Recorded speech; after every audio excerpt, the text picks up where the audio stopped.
Yeah, Most of this time it's not working, man.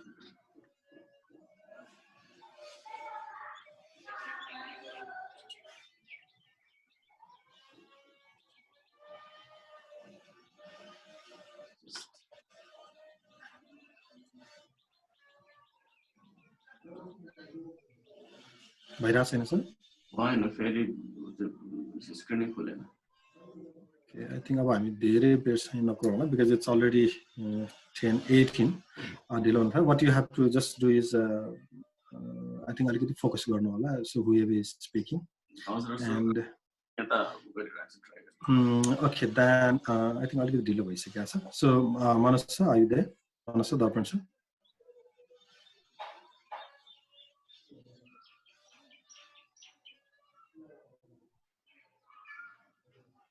Okay.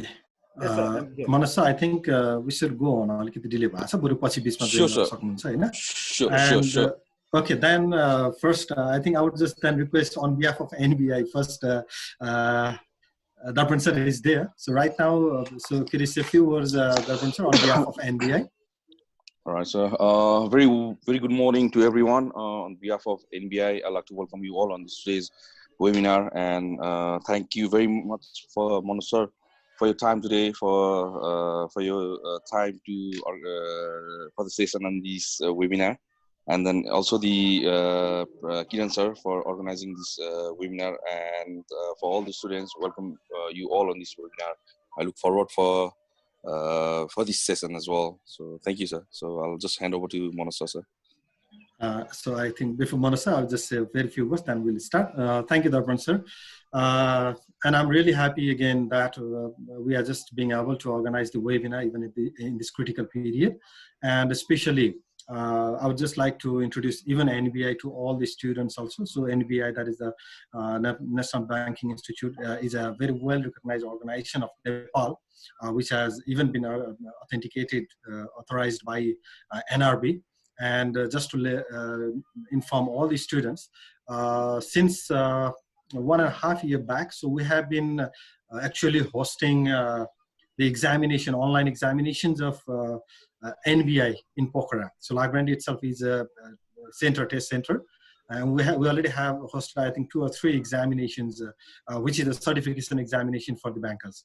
And I could see Dan sir there. So first of all, warm welcome to Dan sir also, and Harendra sir, Darpan sir, and Rai sir from the team of NBI. So this particular session and even tomorrow's session has been possible because of the effort from NBI, and Dan sir himself was involved in all through this. So I would first like to thank NBI team, especially to Dan sir, Harendra sir, and everyone in NBI team. And finally, Manas sir. So obviously we had seen a brief profile of him, which clearly shows his expertise, his experience in the sector of banking and this particular sector. That's right. So today's session is mostly focused with the cashless banking that now onwards, everyone is moving for the cashless banking. With that perspectives, so he will be presenting, he will be sharing his experiences, his knowledge, all about the cashless banking, its prospects, its challenges also. So a warm welcome to Manas sir again. So we have a very wonderful resource person today. And so I would again like to welcome on behalf of La Grande International College, Manas sir, for this very wonderful session. Thank you for accepting our request also. So we'd like to continue. I think Dan sir will be connecting to you after at the end also. Thank you. Thank you, Manas sir. You can continue. Thank you, Kiran sir. Good morning, everyone. Hello, Dan sir, and everyone from this NBI and this La Grande College. So you give me opportunity to share my some experiences and my views on this cashless banking and banking issues to students. I share my experiences, my opinion, and I would like to share some opportunities and challenges in cashless banking in Nepalese banking. So मैले अब सुरुबाटै सबै cover गर्न कोसिस गर्छु. हामी हाराहारी 1.5 घण्टाको सेसनमा अलिकति ढिला भयौं, तर म अपेक्षा गर्छु कि स्टुडेन्ट्सहरुले सकेसम्म क्वेशनहरु च्याट बक्समा राख्नु भयो भने नोट गरेर पछि पनि गरौँला, या in between they can connect to us. कुनै पनि इस्युजहरुमा कुराहरु राख्नु होला मैले स्लाइड्सहरु प्रेजेन्ट गर्छु मेरो ओपिनियनहरु राख्छु र त्यसमा कुनै पनि कन्फ्युजन छ भने we can discuss open minded and free minded सरले भनिहाल्नु भयो म पढाउनमा रुचि पनि राख्छु लगभग 15-16 वर्ष त बीबीए एमबीए को स्टुडेन्ट्सहरुलाई पढाए पनि त्यसकारण पनि शेयरिङ एक्सपिरियन्सेस मेरो इच्छाको पनि विषय हो काम गरे लगभग राष्ट्र बैंक देखि लिएर कमर्शियल बैंक डेभलपमेन्ट बैंकमा from the executive level to the CEO level सी बाइ प्रोफेसन भएको हुनाले प्लस जहरुमा शेयरिङमा अलिकति रुचि पनि छ सो सबैलाई यो अपर्च्युनिटिजको लागि धेरै धन्यवाद दिँदै म मेरो पहिला स्लाइड तिर जान चाहे म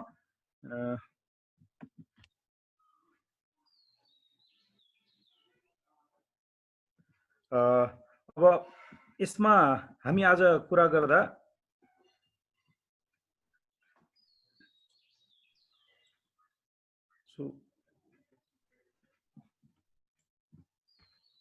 मेरो स्लाइड्सहरु मुभ भइरहेको छैन स्लाइड्समा जानु सर एक्चुअली स्लाइड्समा स्क्रिनमा त आइरहेछ सर स्लाइड्स पनि गरेर ट्राई गर्नु सर एक्चुअली स्लाइड्समा सजिलो हुन्छ सर अनि क्लिक गरे हुन्छ जस्ट अ मिनेट बिहान गरेको थियौ नि हामीले त्यसै गर्नु हो त्यसै गो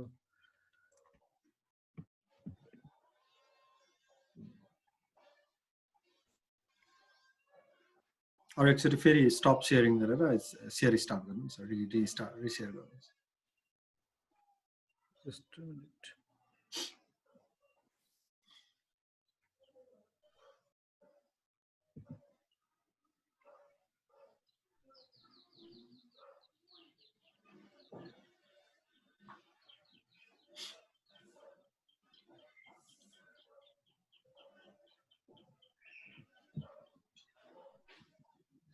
not open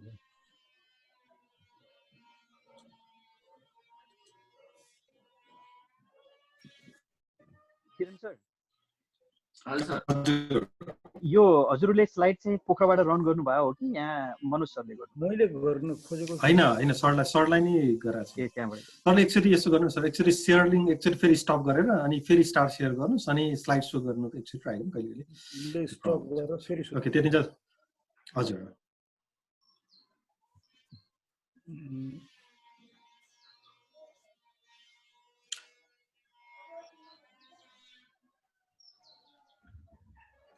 ओके त्यतिन्जेलसम्म सरले शेयर गर्दै गर्नुहुन्छ Dhan sir is there so Dhan sir अघि हामी तपाईलाई कुरिरहेको थियौं then on behalf of NBI obviously Darpan सरले थोरै कुरा राख्नु भयो सरले शेयर गरिन्जेल if there is anything I would just request Dhan sir to say few words also okay yes thank you so much Kiran sir हाम्रो एसोसिएसन विथ ला ग्रान्डे पोखरासँग चाहिँ स्पेशली हाम्रो यो प्रोफेसनल सर्टिफिकेसन कोर्स को एक्जामिनेसन सँग जोडिन्छ अनि त्यसको लागि चाहिँ इट्स भेरी के रे Kiran sir is very kind enough for us to provide us the platform specially to conduct the examination JNB क्यानबी को अब हाम्रो ड्यू चाहिँ जुनमा पनि थियो अब त्यो चाहिँ डिपेन्डिङ अन द सिचुएसन कस्तो हुन्छ त्यसमा चाहिँ हामी जान्छौँ र यस अहिले डेफिनेटली अहिलेको कन्टेक्स्टमा हेर्ने हो भने यो one of the positive aspect of यो अहिलेको क्राइसिस चाहिँ के भने we are compelled to go digital के यो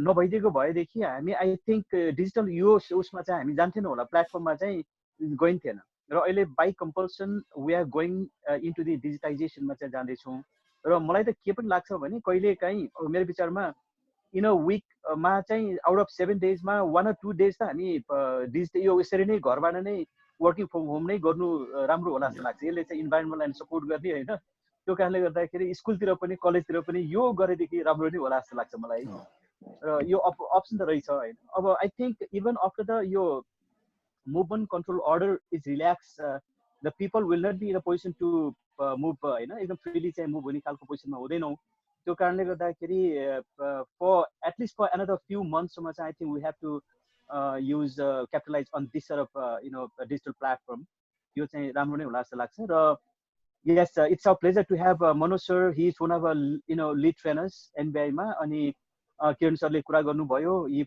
proposed and त्यसपछि हामी यसलाई चाहिँ गरौँ भन्ने सेन्समा चाहिँ एन्ड मनोज सरलाई चाहिँ हामीले request गर्ने. Thank you so much, Manoj sir, for your hard work. And I actually went through the your content coverage. That's very important. Your startup like cover गर्छौँ अनि especially सरहरूको चाहिँ depending on the target audience. हजुरको business को business background को business मा BBS होला हैन सर, BBS BBS IT पनि छ सर हाम्रो. IT पनि हुनुहुन्छ अनि को लागि I think these topics are very important. And even हाम्रो लागि पनि एकदमै राम्रो छ सरले भन्नुभएको दिनुभएको टपिक्सहरू. यो अलिकति ब्याङ्किङलाई पनि अहिलेको if we cannot embrace digitization, we cannot do any business. This is everywhere, not only in the banking sector, but everywhere. We need to, this is the digital age, and we need to embrace digitization. So, अहिले चाहिँ यो वेमा हामी जानुपर्छ र एकदमै यो starting हामी गरिरहेको छौँ. एनी पछि गएर चाहिँ कुनै पनि यस्तो खालको सपोर्ट चाहियो भने we are open here, sir. We can collaborate with each other. And yes, sir. I think I'm so sorry that I was not able to log in at the very beginning due to some technical problems. अनि त्यो कारणले गर्दाखेरि at the beginning मा चाहिँ समय अलिकति West पनि भयो. र I think without taking further delays, I would like to request Manoj sir to continue the presentation, sir. Thank you, sir. Thank you, sir. Okay. Share भइरहेछ हैन सर अब स्लाइड्सहरु? भइरहेछ सर. भइरहेछ. अब बेसिकली अलिकति ब्याकग्राउन्डमै पनि कुरा गरौँ. अब मैले एज अ CEO लगभग अब डिस्कन्टिन्यू गरेको लगभग 10 दिन पनि भएको छैन. रिसेन्टली मेरो टर्म सकिएर डिस्कन्टिन्युड छु म. अब त्यति बेला पनि राष्ट्रले कुरा गर्दाखेरि जस्तै अलिकति ब्याङ्कको कुरा गरौँ भने अब यो लकडाउन भयो, लकडाउन पछि ब्याङ्किङ खोल्ने कि नखोल्ने भन्ने कुराहरू भयो. लकडाउन पछि ब्याङ्किङ खोल्ने कि नखोल्ने भन्दा सबैभन्दा ठुलो समस्या मान्छेहरूलाई पैसाको आवश्यकता पर्छ. आवश्यकता पर्यो भने कसरी मान्छेहरूले पुरा गर्छन् त भन्दाखेरि पनि वी आर प्रिटी कन्फिडेन्ट कि हामीसँग आजको अवस्थामा पनि यो डिजिटल ब्याङ्किङ र क्यासलेस ब्याङ्किङको धेरै इन्स्ट्रुमेन्टहरू नेपालमा आइसकेको छ. भन्नाले मान्छेहरू पैसा नभएर गाह्रोमा नपर्ने अवस्थामा छन् भन्ने कुरा केही हाम्रो अब्जर्भेसन पनि थियो. भन्नाले कार्डबाट पेमेन्ट हुन्छ, ई ब्याङ्किङबाट हुन्छ, आइपिएसबाट हुन्छ. अहिले हामी त्यसको मेन्स र टुल्सहरूको बारेमा पनि अलिकति डिस्कस गर्छौँ. अनि त्यो एक्सपिरियन्स हाम्रो सही पनि रह्यो सर. किन भन्दा हामीले त्यसपछि राष्ट्र ब्याङ्कले सर्कुलर जारी गरिसकेपछि हामीले 1/3 शाखा, जस्तै म काम गर्ने ब्याङ्कमा चाहिँ 105 वटा शाखा मध्ये हामीले एक दिनमा 36-37 वटा शाखा खोल्यौँ. तर मान्छेहरू शाखामा आउनु परेन. उहाँहरू किन आउनु भएन त भन्दाखेरि they were utilising either E banking गरिराख्नु भएको थियो, कार्डबाट पेमेन्ट गरिराख्नु भएको थियो, या आइपिएस कनेक्टबाट सेटलमेन्टहरू गरिराख्नु भएको थियो, या चेकबाट पेमेन्ट गरिराख्नु भएको थियो. भने आजको अवस्थामा हिजो जस्तो छैन. हामी धेरै ठाउँमा क्यासलेस पेमेन्ट्सहरूलाई अलरेडी नेपाली एउटा कल्चरल सोसियल भ्यालुजहरूमा आइसकेको कारणले गर्दा यो लकडाउनको बेला पनि ब्याङ्किङले त्यति साह्रो ल पैसा भएन भनेर गाह्रो नपर्नु परेको अवस्था चाहिँ छ. इभन कस्तो हाम्रो एक्सपिरियन्स छ त भन्दा यो लकडाउनको बेलामा मान्छेले पैसा तानेर झन् उल्टा होला भनेर सोचेको त लकडाउनको पिरियडमा ब्याङ्किङ सेक्टरमा पैसा झन् एडिसनल जम्मा भएको छ. भने मान्छेहरूले क्यासलेस ब्याङ्किङ युटिलाइज गरेर भएको पैसा बरु यो सेफ्टी सेक्युरिटीको हिसाब किताबले they have been depositing into the bank. So यसैबाट पनि के एक्सपिरियन्स हुन्छ त भन्दाखेरि क्यासलेस ब्याङ्किङले ब्याङ्किङलाई पनि सपोर्ट गर्छ र ट्रान्जेक्सनलाई पनि इफिसियन्ट बनाउँछ भन्ने कुरा पनि छ. यो मेरो एक्सपिरियन्स चाहिँ त्यहाँ मैले आजको प्रेजेन्टेसनमा केही चिजहरू कभर गर्नलाई मैले एउटा क्यासलेस ब्याङ्किङ अब मैले धनसरसँग पनि कुरा गरेको थिएँ. हाम्रो अडियन्सको लेभल BBA को स्टुडेन्ट्सहरू या ग्रेजुएट स्टुडेन्ट्सहरू पनि भएको हुनाले पहिला वाट इज वाट भन्ने कुरामा पनि अलिकति डिस्कसन गरेर गयो भने सहज हुन्छ भन्ने हिसाब किताबले क्यासलेस ब्याङ्किङ र त्यसको टुल्सहरू. त्यसपछि हाम्रो नेपालको ब्याङ्किङ इन्डस्ट्रीमा या नेपालको ब्याङ्किङ हिस्ट्रीमा यो क्यासलेस ब्याङ्किङ कहिलेबाट सुरु भयो, कसले के सुरु गर्यो, कस्तो प्रकारको अहिलेसम्मको चिजहरू भइराखेका छन् त्यसमा कुरा गर्छौँ. त्यसपछि यो क्यासलेस ब्याङ्किङको के छ प्रस्पेक्ट्स, के सम्भावनाहरू छन्, के अपर्च्युनिटिजहरू छन् कुरा गर्छौँ. र त्यसका केही च्यालेन्जहरू पनि छन् र बिजनेस खोज्ने मान्छेहरूले च्यालेन्जेसको बिचबाट बिजनेस खोज्ने हो. त्यो च्यालेन्जेसहरूमा पनि हामी कुरा गर्छौँ र वे फरवर्ड कुरा गरेर म क्लोज गर्छु. त्यसपछि स्टुडेन्ट्सहरूसँग भएको क्वेरी या सरहरूसँग पनि केही डिस्कसन गर्नु पर्यो भने ब्याङ्किङ क्यासलेस ब्याङ्किङसँग रिलेटेड कुरा या यसको अपर्च्युनिटिजहरूमा हामी फर्दर डिस्कसन पनि 10-15 मिनट गर्छौँ. यो हिसाब किताबले मैले मेरो प्रेजेन्टेसन्सलाई प्लान गरेको छु. सो बेसिकली अब क्यासलेस ब्याङ्किङ भनेर हामी कुरा गर्दा बित्तिकै क्यासलेस ब्याङ्किङ ट्रान्जेक्सन्स के हो त भन्दाखेरि जहाँ फाइनेन्सियल ट्रान्जेक्सन्सहरू मनीबाट कन्डक्टेड हुँदैन. भन्नाले फिजिकल नोट कोइनहरूबाट नभएर rather than transfer of digital information usually an electronic representations of money between the transacting parties. भने पैसाको बिना कारोबार गर्ने. अब त्यसो हो भने क्यासलेस ब्याङ्किङ भनेको पैसाको बिनै कारोबार गर्ने, कोइन नोट बिना हामी कारोबार गर्ने हो भने अब हामीमा फेरि एउटा कुरा उठ्न सक्छ कि हाम्रो सुरुवाती दिनहरूमा भएको ट्रान्जेक्सन के हो त, क्यासलेस हो कि होइन. भन्नाले सुरुवाती दिनमा पनि त हाम्रो क्यास कोइन नहुँदाखेरि हाम्रो ट्रान्जेक्सनहरू कसरी हुन्थ्यो त भनेर भन्दाखेरि त्यति बेला पनि वस्तुहरू एकअर्कामा बार्टर हुन्थ्यो, त्यस्तोलाई क्यासलेस भन्ने कि नभन्ने त भन्ने कुरा पनि अगाडि आउँछ। र cashless economies have existed from the time when human society came into existence based on the barter and other method of exchange, and cashless transactions have also become possible in modern time using digital currencies such as bitcoins. So हाम्रो cashless banking को history के त भन्दा यो cash बीचमा आयो। हामी सुरुवातमा पनि क्यासलेसै थियौं, किन भन्दा त्यति बेलामा कसैलाई सामान चाहियो भने आफूसँग भएको सामान दिने, उसँग चाहिएको सामान लिने गरेर वस्तुहरूको बार्टर हुन्थ्यो भने आजको अवस्थामा पनि बीचमा आएर यो क्याशले टोटली त्यो चिजलाई रिप्लेस गर्यो भने फेरि हामी यो अर्को एजमा गएर अब फेरि क्यासलेस हुन खोज्दैछौँ भने पहिला वस्तुले रिप्लेस गर्थ्यौं भने अब हामी डिजिटलाइजेसनले रिप्लेस गर्न खोज्दैछौँ। सो यो सिचुएसन छ हाम्रो। अब क्यासलेस बैंकिङबाट डिजिटल बैंकिङ, क्यासलेस भन्दा बित्तिकै वस्तुहरूबाट पनि एक्सचेन्ज भयो भने क्यासलेस मान्यौं, तर हामी क्यासलेसबाट डिजिटल बैंकिङमा कुरा गर्नु पर्दाखेरि digital banking is the move to online banking where banking services are delivered over the internet. The advantage of banks and customers are providing more convenient and faster banking services.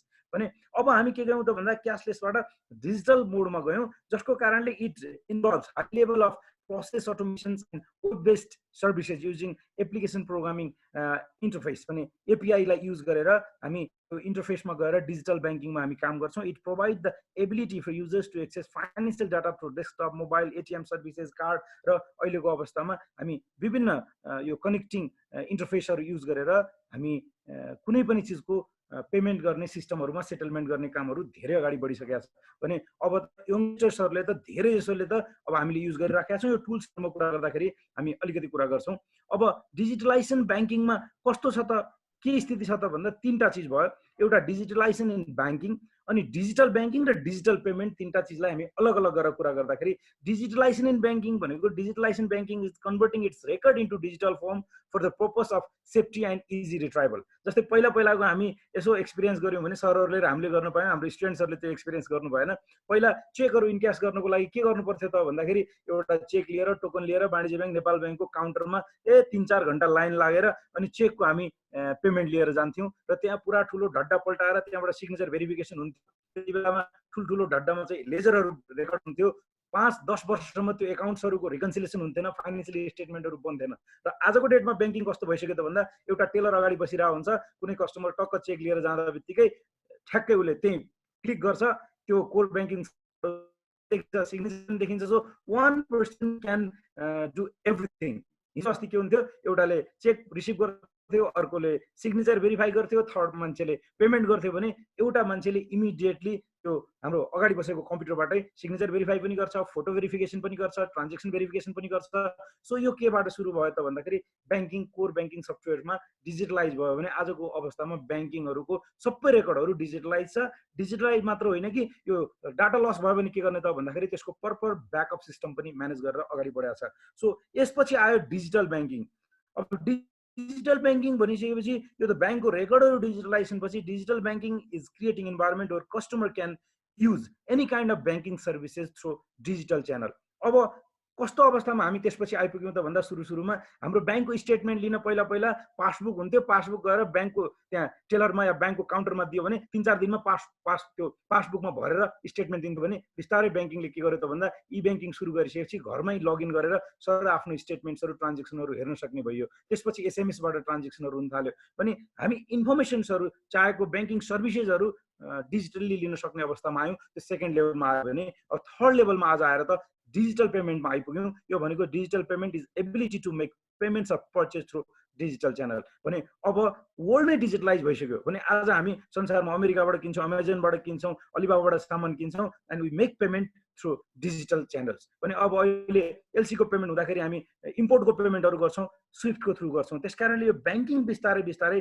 First लेभलमा बैंकिङको रेकर्ड्सहरु डिजिटलाइजेसनदेखि लिएर बैंकिङको service डिजिटलाइजेसनदेखि लिएर अब आएर हाम्रो यो पेमेन्टको डिजिटलाइजेसनको मोडसम्म हामी आइपुगेको छौं।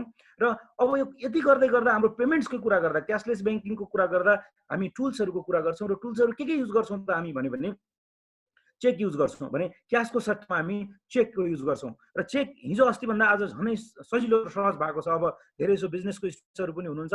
म यहाँ के पनि भन्न चाहन्छु भने हिजो अस्ति चेक भन्दा आज दुई कुराले, एउटा त सेफ्टी सेक्युरिटी र छिटो ट्रान्सफर हुन्छ, अर्को पनि के त भन्दा अब लिएको चेकहरु राष्ट्र बैंकको सर्कुलर पश्चात एकदमै सेक्योर्ड वे अफ पेमेन्ट भइसक्यो। किन भन्दा कुनै मान्छेले हिजो अस्ति चेक दियो, त्यसको खातामा पैसा छैन भने कहाँबाट असुल गर्ने भन्ने कुरा हुन्थ्यो भने अब कुनै मान्छेले यदि चेक इस्यु गर्छ र त्यसको पेमेन्ट नभएमा तत्कालै ब्ल्याकलिस्टिङ हुनेदेखि लिएर अन्य मोडबाट पनि उसलाई कारबाही हुने भइसकेको अवस्था भएको हुनाले चेकबाट पेमेन्ट गर्ने एकदमै धेरै बढिसकेको छ र क्यासको ट्रान्जेक्सन्सहरू घटेको छ। र यो चेकहरूले टोटल्ली हाम्रो ठुलो ट्रान्जेक्सनहरू त सबै अब चेकबाटै थ्रु हुन्छ। अब 10 लाखभन्दा माथिको पेमेन्ट त क्यासमा गर्नै मिल्दैन, क्यास हुँदैन, अनि सबै चेक थ्रु हुन्छ। सानो सानो पेमेन्ट्सहरू पनि चेकबाट पेमेन्ट सुरु भइसकेको छ। यसले गर्दाखेरि रेकर्डहरू पनि एडिक्वेटली रहने, त्यो पेमेन्टको भोलि रिट्राइबल पनि सजिलो हुने र पेमेन्ट पनि रेकर्डेड रहने हिसाब किताबले र सेक्योर्ड वे अफ पेमेन्ट भइसकेको छ। त्यसपछि आएर कार्डहरू युज भयो। त्यो कार्डमा पनि debit card, credit card, prepaid card र यो फरेन करेन्सीको कार्ड गरेर डिफ्रेन्ट कार्डको क्याटेगोरिजहरूमा हामीले युज गरिसकेका छौँ। डेबिट कार्ड भनिसकेपछि अब यदि हाम्रो खातामा पैसा छ, पैसा भएको पैसा मात्र निकाल्न मिल्ने भने हाम्रो खातामा छ भने त्योबाट आइदर पैसा निकाल्न सक्ने या पेमेन्ट गर्न सक्ने गरिकन जुन कार्डहरू इस्यु भएको हुन्छ त्यसलाई हामी डेबिट कार्ड भन्छौँ। अब त्यो डेबिट कार्डको फेरि कम्पनी अनुसार कोही भिजा कार्ड, मास्टर कार्ड या एससिटी कार्ड भन्थ्यौँ पहिला हामी। युनियन पेको कार्डहरू डिफ्रेन्ट कम्पनीजहरूले जुन इस्यु गरे हुन्छ त्यो अनुसार चाहिँ हाम्रो कार्डको नाम अलग अलगै भयो भने भिजा कार्ड जे भने पनि त्यो कार्डहरू डेबिट कार्ड या क्रेडिट कार्डमा कन्भर्जन हुन्छ। र क्रेडिट कार्ड भनेको यो त लोन टाइपको भयो। जस्तै ब्याङ्कहरूले अब क्रेडिट कार्ड इस्यु गर्यो भने मेरो खातामा यदि 1 लाख रुपियाँ छ तर मैले 1.5 लाख रुपियाँको सपिङ गर्नु पर्यो भने मैले यदि लिमिट मेरो 2 लाख रुपियाँको छ या 50,000 छ भने पनि मैले आफूसँग भएको पैसा भन्दा मेरो खातामा पैसै छैन तर मैले 1.5 लाखको सपिङ गर्नु पर्यो भने मेरो 2 लाखको लिमिट छ भने मैले 1.5 लाखसम्म सपिङ गर्न सक्छु र 2 लाखको लिमिटसम्म सक्न सक्छु। त्यसरी ब्याङ्कले कर्जाको रूपमा पैसा खातामा नभए पनि दिने गरिकन जुन कार्डहरू इस्यु गरेर हुन्छ त्यसलाई हामी क्रेडिट कार्ड भन्छौँ। र यसको ब्याङ्कले दिने सुविधा मात्रै फरक हो, सेटलमेन्ट सिस्टम एउटै नै हुन्छ। त्यसपछि प्रिपेड कार्ड भन्छौँ हामी। जस्तै प्रिपेड गरेर त्यसमा लोड गरिदिराख्ने, त्यसलाई हामी एक्सपेन्सेस जस्तै अहिले विदेशमा जाँदाखेरि पहिला हामी क्यासै लिएर जान्थ्यौँ जुन हरायो भने एकदमै गाह्रो हुन्थ्यो। त्यसपछि त्यो ट्राभलर्स चेकहरू लिएर जान थाल्यौँ र आजको अवस्थामा यदि विदेश भ्रमणमा कोही जानु पर्यो भने ब्याङ्कमा जाने अनि त्यहाँ चाहिँ के गर्ने त भन्दा पैसा पेमेन्ट गर्ने, त्यो प्रिपेड लोड गरिदिन्छ, त्यो कार्ड लिएर विदेश गयो भने आरामसँग जुनसुकै ट्रान्जेक्सन गर्न पनि त्यो कार्डबाट विदेशमा चल्न सक्ने गरी नेपाली ब्याङ्कहरूले कार्डहरू इस्यु गरिसक्छ। त्यो प्रिपेड एसबिआई कार्डहरू युज भइरहेको छ। यसरी डेबिट कार्ड, क्रेडिट कार्ड र प्रिपेड कार्डहरू इस्यु भएको अवस्था छ। त्यसपछि गएर यो इन्टरनेट ब्याङ्किङबाट पनि हामी धेरै कारोबार गरिसक्यौँ। सुरुमा इन्टरनेट ब्याङ्किङ हामीले आफ्नो स्टेटमेन्ट मात्रै हेर्न प्रयोग गरेका थियौँ भने आजको इन्टरनेट ब्याङ्किङबाट त हामीले पेमेन्ट्सहरू एकअर्कामा गर्ने, एउटा खाताबाट अर्को खातामा पैसा पठाउनेदेखि लिएर हामीले यो मोडलहरू इम्प्रोभाइज हुँदै हुँदै गएर अहिले त कुनै एउटा कम्पनीले स्यालेरी पेमेन्ट गर्नु पर्यो भने ब्याङ्कमा पहिला चेक लिएर ब्याङ्कको खाताबाट हाल्नु पर्दैन, त्यही इन्टरनेट ब्याङ्किङबाटै अपलोड गरेर सम्पूर्ण कर्मचारीहरूको खातामा पेमेन्ट जाने गरिकन पनि इन्टरनेट ब्याङ्किङ इम्प्रोभाइज भइसकेको अवस्था छ। त्यस्तै गरेर मोबाइल ब्याङ्किङ छ। मोबाइल ब्याङ्किङ पनि सुरुमा त्यो एसएमएस मात्र आएर अलर्ट हुने अवस्था थियो भने आज मोबाइल ब्याङ्किङबाट हामीले ट्रान्जेक्सन्सहरू ट्रान्सफर गर्नेदेखि लिएर एकाउन्ट्सहरू सेटलमेन्ट गर्नेदेखि लिएर मोबाइल टपअपको कुराहरूदेखि लिएर युटिलिटी बिल पेमेन्ट्सहरू पनि सम्पूर्ण मोबाइल ब्याङ्किङबाट सुरु गर्न सक्छौँ। ई वालेट्सहरू सुरु भएको छ। यो ई वालेट्सहरू सुरु भएको भनेको चाहिँ जस्तै ई सेवा, आइएमई पेदेखि लिएर अरू एकदमै आजकल त यङ्गस्टर्सहरूले त धेरै युज गरिसक्नु भएको छ। त्यसमा पैसा लोड गरेर पहिला अब हामीले पहिला के गर्थ्यौँ त भन्दाखेरि हाम्रो पर्समा पैसा राख्थ्यौँ अनि चाहेको त्यहाँबाट पेमेन्ट गर्थ्यौँ। अहिले ई वालेटमा हामी लोड गर्छौँ अनि चाह्यो भने त्यहीँबाट पेमेन्ट गर्छौँ। त्यसैमा सेटलमेन्ट हुन्छ, ट्रान्जेक्सन हुन्छ। पहिला पैसा पर्स हरायो भने पैसा हराउँथ्यो, अहिले ई वालेट हराउनु पनि हराउँदैन। त्यसपछि गएर ई वालेटबाट गरेको पेमेन्ट्सहरूको रेकर्ड पनि हुन्छ। जस्तै हामीलाई 1-1.5 हप्ता पहिला गरेको खर्च पहिला क्यासमा गरेको थाहा हुन्थेन भने ई वालेटले त्यो रेकर्डिङ सिस्टम पनि सजिलो बनाइदिएको छ। त्यसपछि पस मेसिन्सहरूबाट पनि पेमेन्ट्सहरू हुन्छ। जस्तै हामीले कार्ड लिएर गयौँ र कुनै पनि सपिङ सेन्टरमा गएर त्यहाँ पस मेसिन युज गऱ्यो भने पोइन्ट अफ सेल्स भन्छ, त्यसमा हामीले कार्ड स्वाप गऱ्यो भने त्यहाँबाट पेमेन्ट्सहरू हुन्छ। त्यसपछि पोइन्ट अफ ट्रान्जेक्सन्सको मेसिन्सहरूबाट पनि ट्रान्जेक्सन हुन्छ। अहिले क्युआर कोड अझ सजिलो भयो। जस्तै अब पस मेसिनको लागि पनि कस्ट अफ कनेक्टिभिटी धेरै चिज चाहिन्थ्यो भने अब अहिले क्युआर कोडको त सानो एउटा स्क्यानर जस्तो बिचमा राखेर धेरै जसो रेस्टुरेन्ट, धेरै जसो सानो पसलहरूमा पनि क्युआर कोड सेल भइसकेको छ। क्युआर कोड स्क्यान गर्दा बित्तिकै तपाईँको खाताको सम्पूर्ण ट्रान्जेक्सन्सहरू त्यसमा सरर देखिन्छ। तपाईँले जति ट्रान्जेक्सन गर्न खोजेको इन्ट्री गर्यो भने सेटलमेन्ट हुन्छ। भने अहिले त के त भन्दाखेरि तपाईँलाई केही पनि ठुलो इन्स्ट्रुमेन्ट पनि जरुरत परेन, यो क्युआर कोडले सहज बनाइसकेको अवस्था छ। अनि इलेक्ट्रोनिक चेक क्लियरेन्स भने अहिले पहिला के थियो त भन्दा यो चेकहरू गएर पनि पेमेन्ट्सको धेरै गाह्रो हुने अवस्था थियो, धेरै समय लाग्थ्यो भने अब अहिले त स्क्यान गरेर चेकहरू क्लियरेन्समा पठाइन्छ। इमिडिएटली भन्दा बित्तिकै चेकहरू सेटलमेन्ट भएर आउँछ।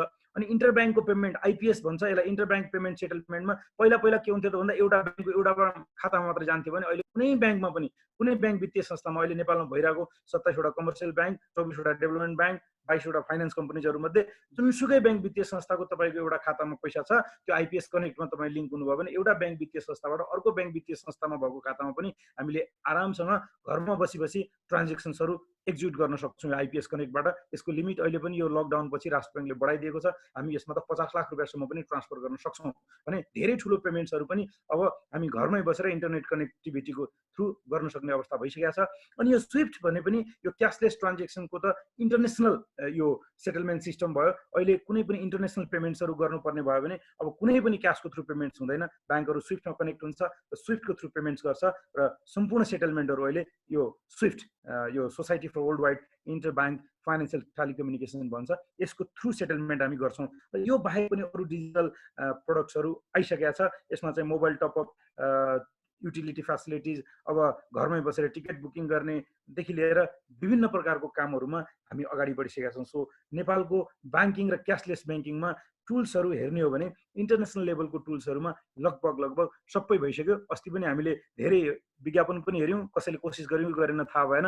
अब पैसा पनि दसैँमा किन क्यास लिने, किन भन्दा दसैँमा सबैभन्दा पैसाको आयु घट्ने हेर्नुहोस्, किन भन्दा पैसा भनेको चाहिँ यो एक्सचेन्जको मिडियम हो, तर हामीले त त्यसलाई खेलौना जस्तो बनाएर 5 को 10 को नोट ल्याएको छ, रङ लगाएको छ, अबिर लगाएको छ र त्यो कस्ट चाहिँ त्यसको एकदम धेरै हुन्छ हेर्नुहोस् होइन। हाम्रो नेपालबाट त्यो एउटा नोट एकचोटि जुन नोट छाप्छौँ त्यो 3 वर्षको हाराहारी त्यसको लाइफ साइकल इस्टिमेट गर्छौँ नर्मल कन्डिसनमा भने त्यो लाइफ साइकलमा अर्बौं रुपियाँ हाम्रो नोट प्रिन्टिङमा जान्छ। किन भन्दा 10 रुपियाँको एउटा नोट प्रिन्ट गर्नलाईदेखि लिएर 5 को गर्नलाईदेखि हामी 1000 रुपियाँको नोट प्रिन्ट गर्नलाई हाराहारी 10 रुपियाँ एउटा नोट प्रिन्टिङको कस्ट लाग्छ, विदेशमा जान्छ भने हामीले अस्ति पनि के कोसिस गर्यौँ त भन्दा यो दसैँमा अब हामी ब्याङ्किङको थ्रु ट्रान्सफर गर्ने, दक्षिणमा ब्याङ्किङबाट गर्ने भनेर पनि धेरै ब्याङ्कहरूले एड गरेको थियो। त्यसमा कतिले युज गर्नुभयो, कतिले युज गर्नु भएन। जे होस् हामी डिजिटलाइजेसनको मोडमा दक्षिणा पनि हामी क्यासलेस गर्ने, हामी आखिर अल्टिमेटली पैसा लिनुपर्ने हो भन्ने कुरामा पुगिसक्यौँ भने अब बिस्तारै गिफ्ट कार्डहरू र अरू चिजहरू पनि आउने सिचुएसन देखिसकेको अवस्था छ। र अहिलेसम्मको अवस्थामा नेपालमा क्यासलेस ब्याङ्किङको टुल्सहरू यसरी युज भइरहेको अवस्था देखिन्छ। अब मैले त्यही चिजलाई यसरी यो हल्का स्लाइड्सहरूमा देखाउनुको मात्रै हो भन्नाले यो क्यास अब रिप्लेस बाई के भयो त भन्दा अब हाम्रो पर्समा हेऱ्यो भने क्यास भेट्दैनौँ, different types of credit card, debit card भेट्छौँ हामी। अनि अब डेबिट कार्ड क्रेडिट कार्ड पनि भएन भने पनि तपाईँले क्युआर कोड, आजकल हरेकसँग स्मार्टफोन छ, त्यसमा क्युआर कोड स्क्यानर तपाईँले डाउनलोड गरेर कुनै पनि ब्याङ्कमा एउटा मोबाइल ब्याङ्किङ एप्लिकेसन मात्रै डाउनलोड गरेर बस्नुभयो भने त्यो त अब पर्स पनि चाहेन, कार्ड पनि चाहेन, क्युआर कोडबाटै पेमेन्ट हुन्छ। त्यसपछि गएर अब यो ई वालेट्सहरू, ई सेवा, खल्ती, आइएमई पे, यो टप 5 मात्र राखेँ, योभन्दा अरू पनि यो ई वालेट्सहरू आइसकेका छ। अब यो भने कस्तो त भन्दा पर्समा पैसा राखे जस्तै भयो। अब पहिला हामीले खर्च गर्न जानु पर्यो भनेपछि या बुवा मम्मीले दिएको पैसा हामीले चाहिँ पर्समा राख्थ्यौँ, अब अहिले बुवा मम्मीले खातामा पैसा ट्रान्सफर गरिदिने, अनि त्यो खातामा गरेको पैसा हामीले ई वालेटमा ट्रान्सफर गरेर मजासँग मुभीको टिकट किन्ने हो कि, कहीँबाट रेस्टुरेन्टको बिल पेमेन्ट गर्ने हो कि, मोबाइल रिचार्ज गर्ने हो कि, हरेक प्रकारको पेमेन्ट्सहरू ई वालेट युज गरेर गर्न थालिसकेका छौँ। त्यस्तै अब चेकको पेमेन्ट्स हामीले कुरा गरिसक्यौँ, ई ब्याङ्किङको थ्रु पेमेन्ट्स र आइपिएस कनेक्ट। यसरी चाहिँ यो पैसालाई बिस्तारै बिस्तारै यो टेक्नोलोजी र डिजिटलाइजेसनले रिप्लेस गर्दै गइरहेको अवस्था हाम्रो छ। अनि यो कसरी काम गर्छ त भन्नाले कहिले काहीँ कन्फ्युजन हुन्छ। अब भन्नुहोस् न, जस्तै मसँग मान्नुहोस् कि मसँग ज्योति विकास ब्याङ्कको कार्ड छ, म गएर अब कुनै अर्को हिमालयन ब्याङ्कको चाहिँ पस मेसिन भएको ठाउँमा पनि युज गर्छु। अब त्यो युज गरेपछि उसले मलाई पेमेन्ट दिन्छ या मलाई त्यो कारोबार गर्न दिन्छ भने हामीलाई कहिले काहीँ सरप्राइज हुन्छ, कसरी हुन्छ त। फेरि यसको सेटलमेन्ट सिस्टममा मैले अलिकति यसमा कसरी ट्रान्जेक्सन फ्लो हुन्छ भन्ने कुरा मात्र यहाँ राख्न चाहेँ। हामी सुरुवाती कुरा नम्बर 1 स्टेप 1 बाट गर्छौँ, तलको बटम लाइनमा जहाँ कन्ज्युमर र मर्चेन्टको तल बटम 1 मा कस्टमर या कन्ज्युमर जान्छ, त्यो मर्चेन्टकोमा जान्छ भन्दाखेरि कुनै पनि सपिङको लागि जान्छ। त्यहाँ गइसकेपछि उसले कार्डलाई के गर्छ त भन्दा युज गर्छ। कार्ड युज गरिसकेपछि उसले सामान लिएर आउँछ अनि कार्ड त्यहाँ घोटेर आउँछ, उसले कति पैसा तिर्नुपर्ने भनेर कार्डमा नोटिफिकेसन आउँछ। त्यसपछि त्यसले के गर्छ त भन्दा त्यो मर्चेन्ट ब्याङ्करले तत्कालै के गर्छ, त्यो कुन एक्वायरिङ ब्याङ्कर हो त्यसमा चाहिँ सोध्छ, यहाँ जस्तै अब भन्छ मनोज ग्यावलीले 10,000 रुपियाँको सामान किन्न खोज्नु भएको छ, कार्डमा त लेखेको हुँदैन कति ब्यालेन्स छ। अनि उसले एक्वायरिङ ब्याङ्कलाई सोध्छ, यो कार्ड जुन ब्याङ्क हो त्यो ब्याङ्कलाई सोध्छ 10,000 रुपियाँको पेमेन्ट गर्न खोज्नु भएको छ, उहाँको खातामा पैसा छ कि छैन भनेर त्यो अटोमेटिकल्ली त्यो कनेक्टिभिटीले हामीलाई थाहा यति फास्ट सोध्छ। त्यो सोधिसकेपछि उताको ब्याङ्कले मेरो ब्यालेन्स चेक गर्छ कोर ब्याङ्किङ सफ्टवेयरमा लिङ्क गरेर। अनि कोर ब्याङ्किङ सफ्टवेयरले भन्छ मनोज ज्ञावलीको खाता चेक गर्छ, पैसा छ भने कति छ त, ल 10,000 उसले पेमेन्ट गर्न खोज्दैछ, 20,000 छ भने ओके छ भन्छ। अनि छ भन्यो भने पेमेन्ट गरौँ भनेर सोध्छ, इमिडिएटली त्यो नेटवर्कहरूले कुरा गरेर आउँछ। अनि उसले गर भन्दा बित्तिकै मेरो खाता त्यो एक्वायरिङ ब्याङ्कले डेबिट गर्छ र उसलाई ल तिमी सामान देऊ भनेर अथोराइज गर्छ। त्यसपछि के हुन्छ त भन्दा त्यो भिजामा जान्छ। भिजाले अब त्यो त मेरो ब्याङ्कको कार्ड मेरो ब्याङ्कमा भयो भने भयो, होइन अर्को ब्याङ्कमा गयो भनेपछि त त्यसले भिजासँग कनेक्ट गर्छ। किन भन्दा हिमालयन ब्याङ्कलाई त मैले हिमालयन ब्याङ्कको त्यो पस मेसिन युज गरिरहेको छु, अब ज्योति विकास ब्याङ्कको कार्ड युज गरिरहेको छु भने अब हिमालयन ब्याङ्कले त मेरो खाता चेक गर्न सक्दैन। अनि उसले भिजालाई कनेक्ट गर्छ, ए भिजा तिम्रो कार्ड युज गरिरहेको छ यो कस्टमरले, ज्योति विकास ब्याङ्कको कस्टमरले भनेपछि भिजाले फेरि के गर्छ त भन्दा ज्योति विकास ब्याङ्कलाई कनेक्ट गर्छ, ए ज्योति विकास ब्याङ्क यो चाहिँ Manoj Gyawali using 10,000 for purchase, can you allow भन्छ। अनि उसले अलाउ भनिसकेपछि अनि त्यो ट्रान्जेक्सन फेरि रिभर्स भएर मर्चेन्ट कहाँ ओके भन्छ। ओके भनिसकेपछि हामी सामान ल्याएर आउँछौँ अनि त्यो मर्चेन्टले ब्याङ्कमा क्लेम गर्छ, ब्याङ्कले भिजामा क्लेम गर्छ, भिजाले इस्युइङ ब्याङ्कमा क्लेम गर्छ, अनि इस्युइङ ब्याङ्कले चाहिँ हाम्रो कस्टमरलाई कम्प्लेन गर्छ र यसरी सेटलमेन्ट साइकल चाहिँ पुरा हुने स्थिति हुन्छ। क्रेडिट कार्डमा डेबिट कार्डमा त इमिडिएटली खाता डेबिट भएर कारोबार हुन्छ। त्यस कारणले यो मेकानिजम चाहिँ हाम्रो सबै कनेक्टिभिटीको थ्रु एक अर्काले कनेक्ट भएर कम्युनिकेसन गरिरहेको अवस्था हुन्छ। त्यसपछि गएर अब यो स्ट्रक्चर जुन छ, यो हामी क्यासलेस ब्याङ्किङ चाहे ई ब्याङ्किङ होस्, चाहे हाम्रो मोबाइल ब्याङ्किङ होस्, चाहे कार्ड होस्, यसको टोटल स्ट्रक्चरमा के हुन्छ त भन्दाखेरि हाम्रो कोर बिचमा चाहिँ हाम्रो universal access and frequent uses of transaction accounts भन्छ। ट्रान्जेक्सन एकाउन्ट या कस्टमरको एकाउन्ट सेन्टरमा हुन्छ र त्यसलाई डिफ्रेन्ट टाइप्सको हाम्रो मेकानिजमले गाइड गर्छ। भन्नाले त्यसमा डिजिटल आइडी हुन्छ, त्यसपछि डिस्ट्रिब्युटेड लेजर टेक्नोलोजिजहरू लगाउँछौँ, अनि त्यसपछि कन्ट्याक्टलेस टेक्नोलोजी हुन्छ, क्लाउड कम्पाउन्डिङ हुन्छ, बायोमेट्रिक्स युज हुन्छ, बिग डाटा एनालाइटिक्स। यो भनेको टेक्नोलोजिकल चिजहरू चाहिँ आइटीको स्टुडेन्ट्सहरूले यसलाई बढी बुझ्नुहुन्छ, हामी बिजनेसको स्टुडेन्ट्सहरूले त्यसलाई युज मात्रै गर्छौँ होइन। त्यो सबै चिजहरू भइसकेपछि यो सारा मेकानिजमले फेरि के गर्छ त भन्दाखेरि हाम्रो प्रोडक्टहरूमा इन्टरेक्ट गर्छ। अनि इलेक्ट्रोनिकल यो वालेट्सहरू होस्, सेन्ट्रल ब्याङ्कको डिजिटल करेन्सिजहरू होस्, अनि त्यसपछि या त ओपन ब्याङ्किङ अरू करेन्सिज होस्, इन्स्ट्यान्ट पेमेन्ट आरटिजिएस पेमेन्ट्सहरूको लागि होस्, या अरू सबै चिजहरूको अनि कोर भन्दा बाहिर भएको प्रोडक्टहरूको इन्ट्रेक्सन हुन्छ भने कस्टमर एकाउन्ट त्यो टेक्नोलोजीसँग टाइअप हुन्छ, त्यो टेक्नोलोजी प्रोडक्ट्सहरूसँग टाइअप हुन्छ र त्यो प्रोडक्ट चाहिँ हाम्रो कस्टमरसँग टाइअप भएर हामी यसरी क्यासलेस ब्याङ्किङलाई काममा अगाडि बढाउँछौँ। अब यसरी गर्ने कामहरूको नेपालमा हिस्ट्री के छ त, अपर्च्युनिटी खोज्दाखेरि कहिलेकाहीँ हामी हिस्ट्रीको पनि कुरा गर्छौँ। यसरी कुरा गर्दाखेरि हाम्रो नेपालमा पहिलोचोटि भन्नाले हाम्रो कार्ड युज भएको चाहिँ नबिल ब्याङ्कले 1990 भने लगभग अब अहिले कुरा गर्ने हो भने हाम्रो 30 वर्ष 3 दशकको हिस्ट्री भइसक्यो। त्यसपछि उनीहरूले कार्ड युज गरे, पहिला मास्टर कार्ड 1990 युज गरिसकेपछि डाइनर्स कार्ड 1991 र भिजा कार्ड त्यसपछि 1993 युज गर्यो र अहिले वाइडली युज भइरहेको कार्डहरू लगभग सबै भिजा कार्डहरू बढी छ, मास्टर कार्ड त्यसपछि छ र डाइनर्स कार्ड चाहिँ अहिले एकदमै कम युज छ नेप्लिज ब्याङ्किङमा। त्यसपछि गएर एटिएम आयो होइन। अब एटिएमको युज भएको चाहिँ 1995 मा पहिलो एटिएम हिमालयन ब्याङ्कले ल्याएर आयो, त्यसको पनि हिस्ट्री 25 वर्ष नागिसकेको अवस्था भयो। त्यसपछि एसबिएलले भिजा एक्वायरिङ 1997 मा गर्यो। यो कार्ड र एक्वायरिङको कुरा के त भन्दा पहिला भिजासँगै कनेक्ट हुन्थ्यो भने अब हिमालयन ब्याङ्कले नेपालमा भएको अरू ब्याङ्क वित्तीय संस्थाहरूलाई पनि भिजाको कार्ड डिस्ट्रिब्युट गर्ने र एक्वायर गर्ने हिसाब किताबले काम सुरु गर्यो। त्यो चाहिँ 1997 मा गर्यो। त्यसपछि गएर कुमारी ब्याङ्कले 2002 मा ई ब्याङ्किङ स्टार्ट गर्यो। लक्ष्मी ब्याङ्कले 2004 मा मोबाइल ब्याङ्किङ स्टार्ट गर्यो भने अहिले त लगभग यो प्रोडक्टहरू सबै तपाईँ हेर्नुभयो भने हरेक ब्याङ्क वित्तीय संस्थामा युज छ भने यो हाम्रो अलिकति हिस्ट्री टाइमलाइनतिर गयो भने कुन कुन डेटमा कुन कुन ब्याङ्कले इनिसिएट गर्यो भन्ने कुराहरू मैले अलिकति जानकारी गराउन चाहेँ। त्यसपछि हाम्रो हिमालयन ब्याङ्कले स्टार्ट गरेको भिजा कार्ड एक्वायरिङ फेरि हाम्रो 2003 मा एनआइबिएलले पनि एक्वायरिङ सुरु गर्यो। त्यसपछि गएर एससिटी हाम्रो यो भिजा कार्ड भनेपछि इन्टरनेसनल इन्टरफेसमा चल्ने कम्पनीको कार्ड भयो भने एससिटी हाम्रो यो स्मार्ट चोइस टेक्नोलोजिजले नेपालमै एउटा चल्ने यो कार्ड बाहिर नचल्ने भिजा कार्ड चाहिँ इन्टरनेसनली पनि चल्छ भने यो एससिटी कार्ड चाहिँ हाम्रो नेपालको पेरिफेरीमा मात्रै चल्ने, नेपालको ब्याङ्क वित्तीय संस्थाहरूमा चल्ने गरेर कार्ड अपरेसनमा ल्यायो। 2005 मा यिनीहरूले इस्टाब्लिस गरेर 2006 मा धेरै कार्डहरू सेल गर्यो र अहिलेको अवस्थामा फेरि बिस्तारै त्यसलाई भिजाले रिप्लेस गर्दैछ। तर सुरुवाती दिनमा 2005 मा नेपालमै कम्पनी इस्टाब्लिस गरेर कार्डको इस्युएन्स सुरु गर्यो यो एससिटीले। त्यसपछि गएर ई सेवाले 2009 मा आएर डिजिटल वालेट सुरु गर्यो। अनि आइपिएस कनेक्ट रिसेन्टली हाम्रो 2018 मा सुरु भयो र अब आरटिजिएस अहिले 2019 मा सेप्टेम्बरमा आरटीजीएस यो real time gross settlement system भन्छौँ हामी यसलाई। अहिले के त भन्दा अब तपाईँले लाखौं करोडौँको पेमेन्ट गर्नुपर्दा पनि हिजो अस्ति चेक दिने, चेक कहिलेकाहीँ डिसनर हुने, कहिलेकाहीँ के हुने, कहिले खातामा पैसा पुगेन भन्ने, अनि कहिले खातामा क्रेडिट हुन्छ भनेर कुर्नुपर्ने, कहिलेकाहीँ क्रेडिट ढिला हुने, डेबिट पहिला हुने, धेरै समस्याहरू हुन्थ्यो भने अब अहिले आरटीजीएसमा त तपाईँले सेटलमेन्टमा पठाएको 15 देखि 20 मिनट भित्र त तपाईँको खातामा पैसा गइसक्छ भनेपछि अझ त्यो पनि हामी कम गर्दैछौँ भने इमिडिएटली तपाईँको पेमेन्टको इन्स्ट्रक्सन जाँदा बित्तिकै इमिडिएटली सेटलमेन्ट हुने गरेर आरटीजीएसको पनि स्टार्ट राष्ट्र ब्याङ्कले गरिसकेको छ। यसमा कमर्सियल ब्याङ्कहरू सबै गइसक्यो, डेभलपमेन्ट ब्याङ्कहरू पनि नेसनल लेभलको सबै गइसक्यो र अरू वित्तीय संस्थाहरू पनि जोडिँदैछन् भने अब आजको अवस्थामा आएर त हामी रियल टाइम ग्रस सेटलमेन्ट सिस्टममा पनि गइसक्यौँ। सो यसरी हामीले यो कार्डको युज, ब्याङ्किङको युजदेखि लिएर आइपिएसदेखि लिएर आरटीजीएसको कनेक्टिभिटीमा पनि नेपालमा क्यासलेस ब्याङ्किङको हिस्ट्रीमा यस्तो यस्तो चिजहरू भएको छ भनेर मैले यहाँहरूलाई जानकारी गराउन चाहेँ।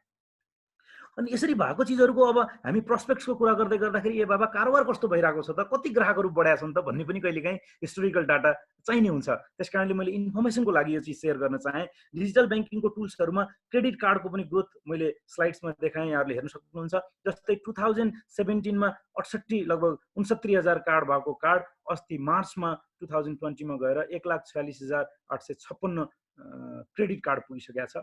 अब क्रेडिट कार्ड किन भन्दा लोन जस्तै हो, ब्याङ्कहरूले क्रेडिट एनालाइसिस गरेर लोन दिए जस्तै प्रक्रिया पुर्याएर क्रेडिट कार्ड युज गर्नुपर्ने भावनाले र यो कर्जा नै भएको हुनाले त्यो कार्डहरू कम छ भने डेबिट कार्ड त लगभग अहिले खाता खोल्दा बित्तिकै ब्याङ्कहरूले दिन्छ। त्यसको कारणले गर्दाखेरि हाम्रो अहिले 72 लाखभन्दा बढी कस्टमरहरूले डेबिट कार्ड युज गर्नुहुन्छ। तर यो पनि अझै कम हो, किन भन्दा अपर्च्युनिटिजको कुरा गर्दाखेरि अहिले हाम्रो खाताहरू कति खुले त भन्दाखेरि नेपालको पपुलेसन त हो नि त 3 करोड पनि पुगिसकेका छन् ठ्याक्कै। तर अहिले ब्याङ्कको एकाउन्टहरूको नम्बर हेऱ्यौँ भने हामीले 3 करोड 11 लाख नागिसक्यो भने 3 करोड 11 लाख एकाउन्टमा 72 लाख मात्रै कार्ड छ भने सबै एकाउन्ट होल्डरहरूले कार्ड दिनुभएको छैन भन्ने एउटा कुरा हुन्छ भने फेरि अब जनसङ्ख्याभन्दा बढी कसरी नम्बर अफ एकाउन्ट्स भयो, जबकि ब्याङ्क पपुलेसन अझै पनि 45% पुगेको छैन भनेर हामी कुरा गर्नु पर्दाखेरि अब एउटै व्यक्तिको तपाईँहरूको पनि कतिपय ब्याङ्कमा 2टा 3टा 4वटा खाता होला, कतिपय झन्झट लागेर बन्द गर्नुभयो होला, कतिपय चलिरहेछ होला। अहिले त फेरि हामी ब्याङ्करहरूले पनि लौ न म कहाँ खाता खोल्दै, कहिलेकाहीँ ब्याङ्कमा जागिर खाँदा बित्तिकै पहिलो काम भनेकै ल खाता खोलाउनु पर्ने भावनाले जबरजस्ती 1000 रुपियाँ दिएर 500 रुपियाँ दिएर पनि खाता खोलाउने सिचुएसनले गर्दा पनि नचलेका खाताहरू पनि एकदमै धेरै छन्, जसको कारणले गर्दाखेरि यो पपुलेसन भन्दा पनि खाता बढी भइसकेको अवस्था छ नेपालको। भने यो स्थिति हेर्दाखेरि 3 करोड 11 लाख हाराहारी खातामा 72 लाख हाराहारी डेबिट कार्डहरू इस्यु भएको छ र टोटल कार्डहरू 73,62,502 युज भइसकेको छ अस्तिसम्म। अनि मोबाइल ब्याङ्किङको युज पनि हेर्नुहोस् एकदमै सराहनीय स्थितिमा छ भने 98 लाखभन्दा बढी भने 1/3 अफ पपुलेसन हैन र लगभग 1/3 अफ टोटल एकाउन्ट्सले मोबाइल ब्याङ्किङ युज गर्नुहुन्छ।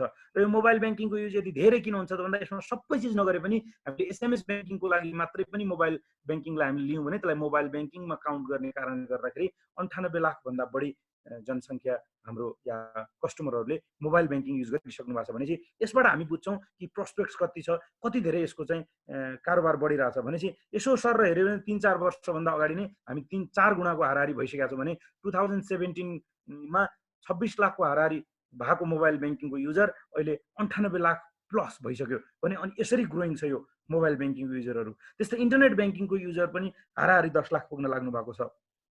तर इन्टरनेट ब्याङ्किङको युजर्सहरू धेरै कम छ, किन भन्दा इन्टरनेट युज गर्नेदेखि लिएर त्यो इन्टरनेटको अरू चिजहरूमा ब्याङ्कहरू पनि त्यति फोकस नगरेको कारणले या त्यसको युज अलिकति कम छ र यसमा धेरै यसको बढाउन सक्ने स्थिति छ। एटिएमहरू हाम्रो अहिले 3662 वटा एटिएमहरू देशभर विभिन्न ब्याङ्क वित्तीय संस्थाहरूले सञ्चालनमा ल्याएको छन्। सो यो टुल्सहरूको युज भइरहेको देखिन्छ।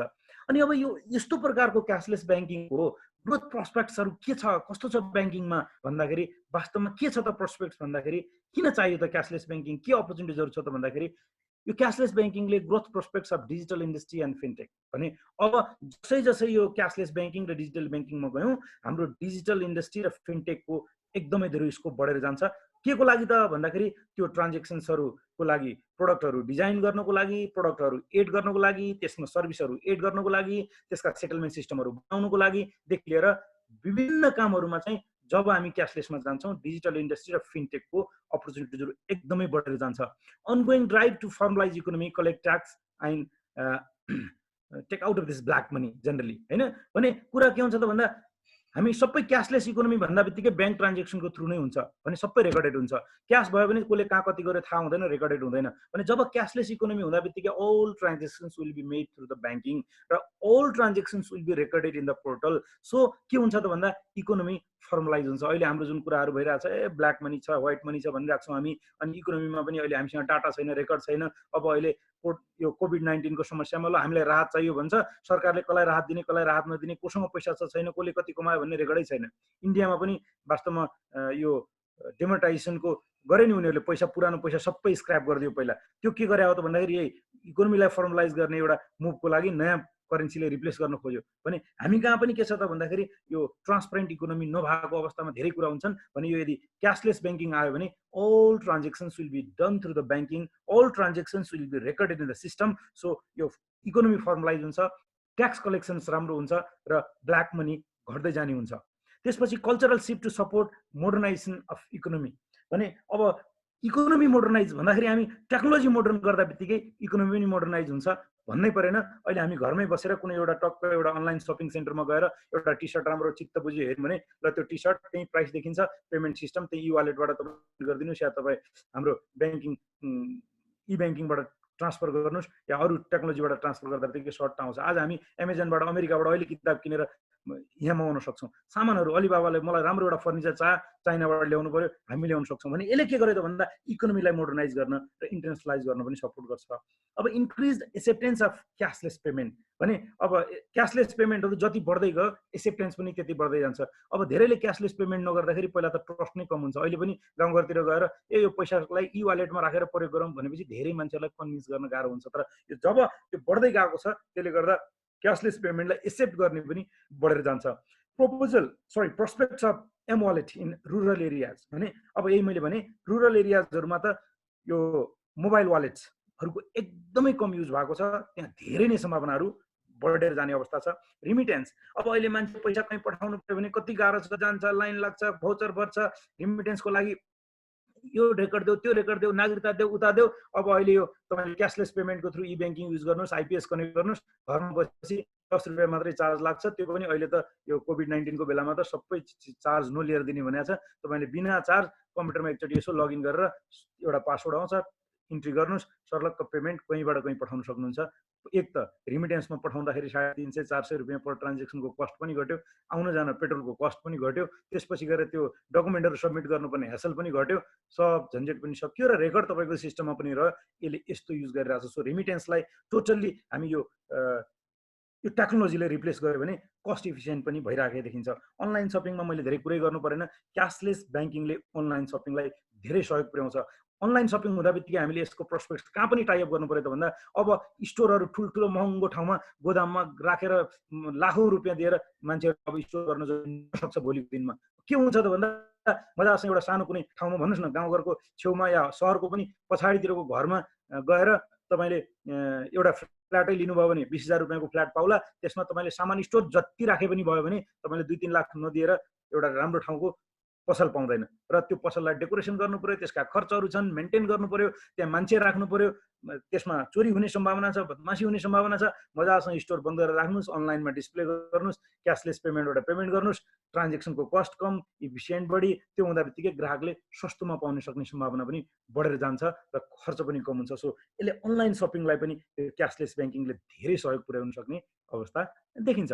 त्यसपछि गएर ग्रोथ इन टेक्नोलोजिकल जब। अब टेक्नोलोजी बढिसकेपछि टेक्नोलोजीमा लागिराख्ने साथीहरूलाई जब क्रिएसन पनि बढेर जान्छ। इन्क्रिज्ड हाउस होल्ड सेभिङ्स। अब ए बाबा यो खर्च गर्नेले सेभिङ कसरी बढाउँछ त भन्दा सिम्पल कुरा हेर्नुहोस्, यदि मलाई आजको डेटमा पैसै बोकेर हिँड्नुपर्ने अवस्था भयो भने अब यो कोभिड-19 को बेलामा मैले घरमा कमसेकम लाख-1.5 लाख रुपियाँ पैसा राख्नु पर्थ्यो। तर मलाई थाहा छ मेरो कार्ड पनि चल्छ, मेरो मोबाइल ब्याङ्किङ पनि चल्छ, मेरो सबै ट्रान्जेक्सन्सहरू चाहिँ क्युआर कोडबाट पनि पेमेन्ट गर्न सक्छु भन्ने मलाई कन्फिडेन्स भइसकेपछि मेरो जेबमा 2,000-3,000 रुपियाँ भयो भने कहीँ यसो फलफुल पसल किन्नलाई जानलाई चाहियो, त्यो बाहेक अरू पेमेन्ट्सहरू गर्नुपर्ने भावनाले मैले मसँग भएको पैसा ब्याङ्कमा राखिदिन्छु। किन भन्दा ब्याङ्कमा राख्यो भने त्यहाँबाट ब्याज पनि आउँछ, अनि सेफ्टी पनि भयो, चोरी सम्भावना पनि भएन, र पेमेन्ट नहुने अवस्था पनि किन भएन त भन्दाखेरि I can use any means. अघि हामीले त्यति धेरै कुरा गऱ्यौँ, त्यो सबै टुल्सहरूबाट मैले पेमेन्ट पनि गरिहाल्छु। त्यो कन्फिडेन्स हुँदा बित्तिकै के हुन्छ त भन्दा मान्छेले पैसा घरमा राख्नुको सट्टा चाहिँ ब्याङ्कमा राख्न थाल्छ। त्यसले गर्दा ब्याङ्कमा हाउस होल्डको सेभिङहरू पनि बढ्छ, जसले गर्दा फाइनेन्सियल इन्टरमिडिएसनमा पनि सहयोग पुग्न जाने देखिन्छ। अनि ब्याङ्किङ सेक्टर गेन डिपोजिट्स र न्यू एकाउन्ट्सहरू। अब क्यासलेस ब्याङ्किङ गर्नलाई ब्याङ्क खाता खोल्नै पर्यो, ब्याङ्क खाता खोल्नलाई त खाता खोल्नै पर्यो भनेपछि हामीले अस्ति सरकारले पनि घोषणा गर्यो, मतलब सबै नेपालीको एउटा खाता, सबै नागरिकको एउटा खाता खोल्ने जुन अभियान थियो, त्यो अभियानलाई सपोर्ट गर्नको लागि पनि यो क्यासलेस ब्याङ्किङले सपोर्ट गर्छ। किन भन्दा क्यासलेस ब्याङ्किङमा जानको लागि you need a bank account चाह्यो भन्दा बित्तिकै के भयो त भन्दा तपाईँहरूले यो क्यासलेस ब्याङ्किङमा ब्याङ्क एकाउन्ट पनि बढ्ने र डिपोजिटको ग्रोथको कुरा हामीले गरिहाल्यौँ। पेमेन्ट च्यानल कम्पिटिसन्स, अब कम्पिटिसन्स पनि बढ्छ, त्यसले गर्दा इफिसियन्सी पनि बढ्छ। भोलि बिहान यसमा यो पनि स्कोप देखिन्छ, डिजिटल पेमेन्ट्स। अब न्यू बिजनेस ग्रोइङ मार्केट अपर्च्युनिटिजहरूमा पनि हामी छिटो जान सक्छौँ, किन भन्दा कम लागतमा हामी, जस्तै आजको डेटमा ल म एउटा राम्रो सपिङको लागि रेडिमेड गार्मेन्ट्सको एउटा गर्नु पर्यो, तपाईँहरू BBA पढिसकेपछि सबै साथीहरूले कोसिस गर्नुभयो, 5 जना साथी मिलेर ल एउटा पसल खोलौँ भन्नुभयो भने समस्या के हुन्छ त भन्दा पहिला त घर खोज्नु पर्यो, त्यसको डेकोरेसन गर्नलाई लाग्छ 10-20 लाख रुपियाँ कमसेकम, त्यसपछि गएर सामान ल्याएर राख्नु पर्यो, डिस्प्लेमा राख्नु पर्यो, मान्छे अकुपाइड भयो अनि हिम्मत गर्न सक्दैन। अब तपाईँलाई के भयो त भन्दा होइन हामी 5 जना डिजिटल प्लेटफर्ममा चाहिँ एउटा अनलाइन सपिङ सेन्टर एउटा बनाउँ भन्नुभयो भने के भयो त भन्दा 4-5 जना घरमै बसेर काम गर्नुहुन्छ, डिजिटल एउटा प्लेटफर्म क्रिएट गर्नुहुन्छ, त्यसलाई तपाईँहरू सेयर गर्नुहुन्छ, आफ्नो सामानहरूको सबै फोटोहरू खिचेर त्यहाँ डिस्प्ले गर्नुहुन्छ, त्यसको प्राइस त्यहाँ राख्नुहुन्छ, ग्राहकले त्यहाँ क्लिक गर्छ, पेमेन्ट तपाईँलाई डिजिटल पेमेन्टको थ्रु गरिदिन्छ भनेपछि तपाईँहरूले न भाडाको लागि कुनै सपिङको एउटा सटर खोज्नु पर्यो, न तपाईँले त्यसलाई डेकोरेट गर्नु पर्यो भने सामान ल्याउनुहोस् बेच्नुहोस्। सो इन्टरमिडिएसन एकदमै सजिलो हुन्छ। सो डिजिटल ड्राइभले इकोनोमीलाई मोडर्नाइज गर्ने कुरामा शङ्कै रहेन। अनि डिजिटल इन्डस्ट्रीको डेभलपमेन्ट, अब यति धेरै कामहरू चाहिँ र अपर्च्युनिटिजहरू भइराखेपछि अब यसमा IT सेक्टरको र डिजिटल सेक्टरको त स्कोप, जहाँ बढी काम हुँदै जान्छ त्यहाँ स्कोप बढ्दै जान्छ र डिजिटल इन्डस्ट्रीको डेभलपमेन्ट पनि त्यही अनुसार भएर जान्छ।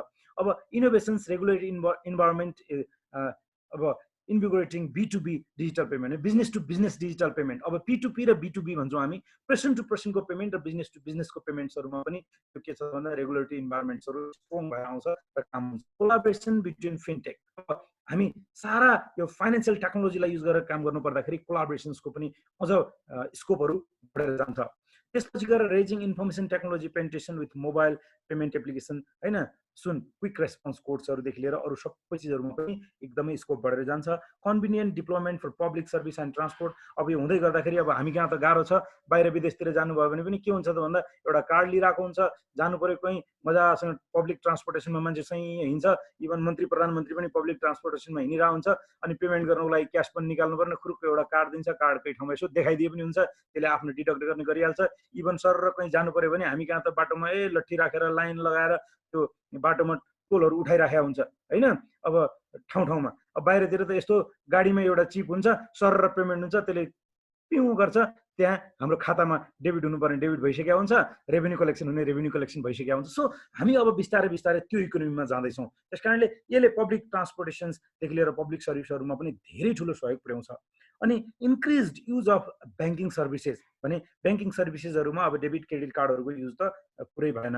अनि सपोर्ट टु अनेस्टी अनि एन्टी ब्ल्याक मनी सिस्टम, अब कुरै भएन, सबै चिजहरू रेकर्डमा देखिने भएपछि मान्छेहरूले अनेस्टीको साथ बढी काम गर्छ र एन्टी ब्ल्याक मनी भनेपछि ब्ल्याक मनी पनि कम हुन्छ, जसले गर्दाखेरि फर्मल इकोनोमीमा बढी सपोर्ट हुन्छ। हामीले अघि पनि भनिसक्यौँ, tax collection will eventually improve. सबै चिजहरू एक नम्बरमा धन्दा हुन थालेपछि पक्कै पनि त्यो ट्याक्सको नेटमा आउँछ, ट्याक्स ब्राकेटमा आउँछ र यसले अल्टिमेटली के हुन्छ त भन्दा देशको इकोनोमीलाई पनि सपोर्ट गर्छ भन्ने कुरा हामीले अघि पनि गऱ्यौँ।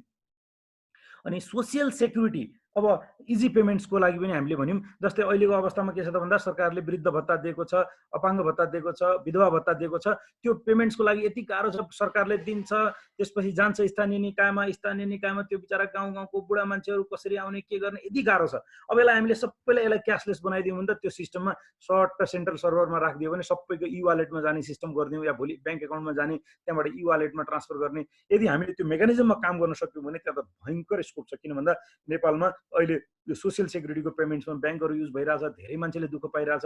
अब यसलाई चाहिँ हामीले च्यानलाइज गरेर क्यासलेस बनाउन सक्यौँ भने अहिले सबै त्यो जाने लगभग पैसा हेर्नुभयो भने तपाईँले खातामा गयो भने पनि तत्कालै क्यास निकालेर जानुहुन्छ मान्छेहरूले। त्यो एजुकेसन भइसकेपछि त्यहाँ पनि एकदमै स्कोप देखिन्छ। त्यसपछि resource brought into formal economy, अब यो पनि अघि नै कुरा भइसक्यौँ, सबै कारोबारहरू क्यासलेस हुनै थालिसकेपछि हामी इन्टरनेसनलाइज्ड हुन्छौँ। त्यो भइसकेपछि चाहिँ हाम्रो ट्रेड ट्रान्जेक्सन्सहरू बाहिरबाट पनि, जस्तै अब अहिले हामीले एमाजोनबाट बाहिरबाट किताब किन्छौँ भने जस्तै हाम्रो इकोनोमी पनि इन्टरनेसनलाइज हुनसक्छ भने हामीले सबै अनलाइन पोर्टललाई युज गऱ्यौँ भने, हामीलाई हाम्रो पोर्टलहरूलाई हामीले इन्टरनेसनली ब्रान्डिङ गऱ्यौँ भने त्यति बेलामा इन्टरनेसनल कस्टमरहरू पनि हाम्रो नेटमा आएर हामीसँग बाई गरेर हाम्रो इकोनोमी पनि बढाउन सक्ने, हाम्रो रिसोर्सेसहरू बढ्न सक्ने स्थिति पनि देखिन्छ। र कल्चरल शिफ्टको कुरामा त both customers, consumers and retailers are more open to cashless now. आजको अवस्थामा सहरतिर हेर्नुभयो भने त क्यासलेसमा सबैलाई कन्फिडेन्स छ, त्यो अनुसार काम गरेर गइरहेको छ। They use central service online rather than queue at offices and shopping mall. अब अहिले गएर सपिङ मलमा लाइन लागेर समय खर्च गरेर ट्राफिक जाममा परेर पेट्रोल डिजल फुकेर त्यो गर्नुभन्दा अहिले हामी कोभिड-19 को कारणले मात्रै आइसोलेसनमा होइन, त्यसले गर्दा तपाईँको टाइम सेभिङ हुन्छ, तपाईँको कस्ट सेभिङ हुन्छ। त्यो कारणले गर्दाखेरि पनि यो कल्चरल शिफ्ट बिस्तारै बिस्तारै भइरहेको छ। यङ्गस्टर्सहरूले अब हामी कुरा गरिरहेको स्टुडेन्ट्स भाइ बहिनीहरूले त धेरै प्रयोग गरि नै सक्नु भएको छ। यो चिजहरू बिस्तारै बिस्तारै भाइ बहिनीहरूले आफ्नो हजुरआमा हजुरबुवालाई बुझाउने, उहाँहरूले अरूलाई बुझाउने गरेर पनि यो कल्चरल शिफ्टमा गयौँ भने यसले हामीलाई धेरै ठुलो सपोर्ट गर्छ र strong progress toward financial inclusion. अनि त्यसपछि यसको अर्को प्रोस्पेक्ट्स के हो त भन्दा फाइनेन्सियल, यो वित्तीय समावेशिता भन्छौँ हामी, फाइनेन्सियल इन्क्लुजनमा पनि धेरै ठुलो सहयोग पुर्याउन सक्छ। किन भन्दा ट्रान्सपेरेन्सीले यसमा धेरै ठुलो सपोर्ट गर्छ र त्यो फाइनेन्सियल लिट्रेसी पनि सँगसँगै जाने हुनाले यसले ठुलो सपोर्ट गर्छ।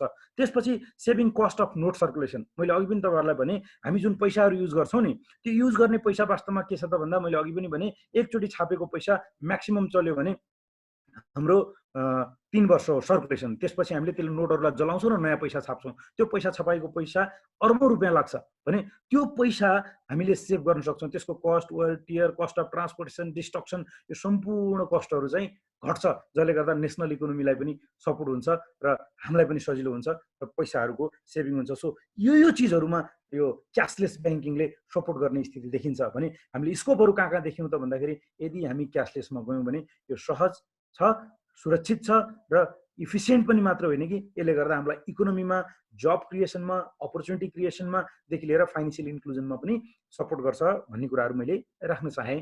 त्यसपछि ब्याङ्किङलाई के गर्छ त यसले, अब यो अपर्च्युनिटिजले भन्दाखेरि ब्याङ्किङलाई त मैले अघि भनेको कुराहरूलाई अझ समराइज गर्दाखेरि चाहिँ बिजनेस इफिसियन्सी दिन्छ।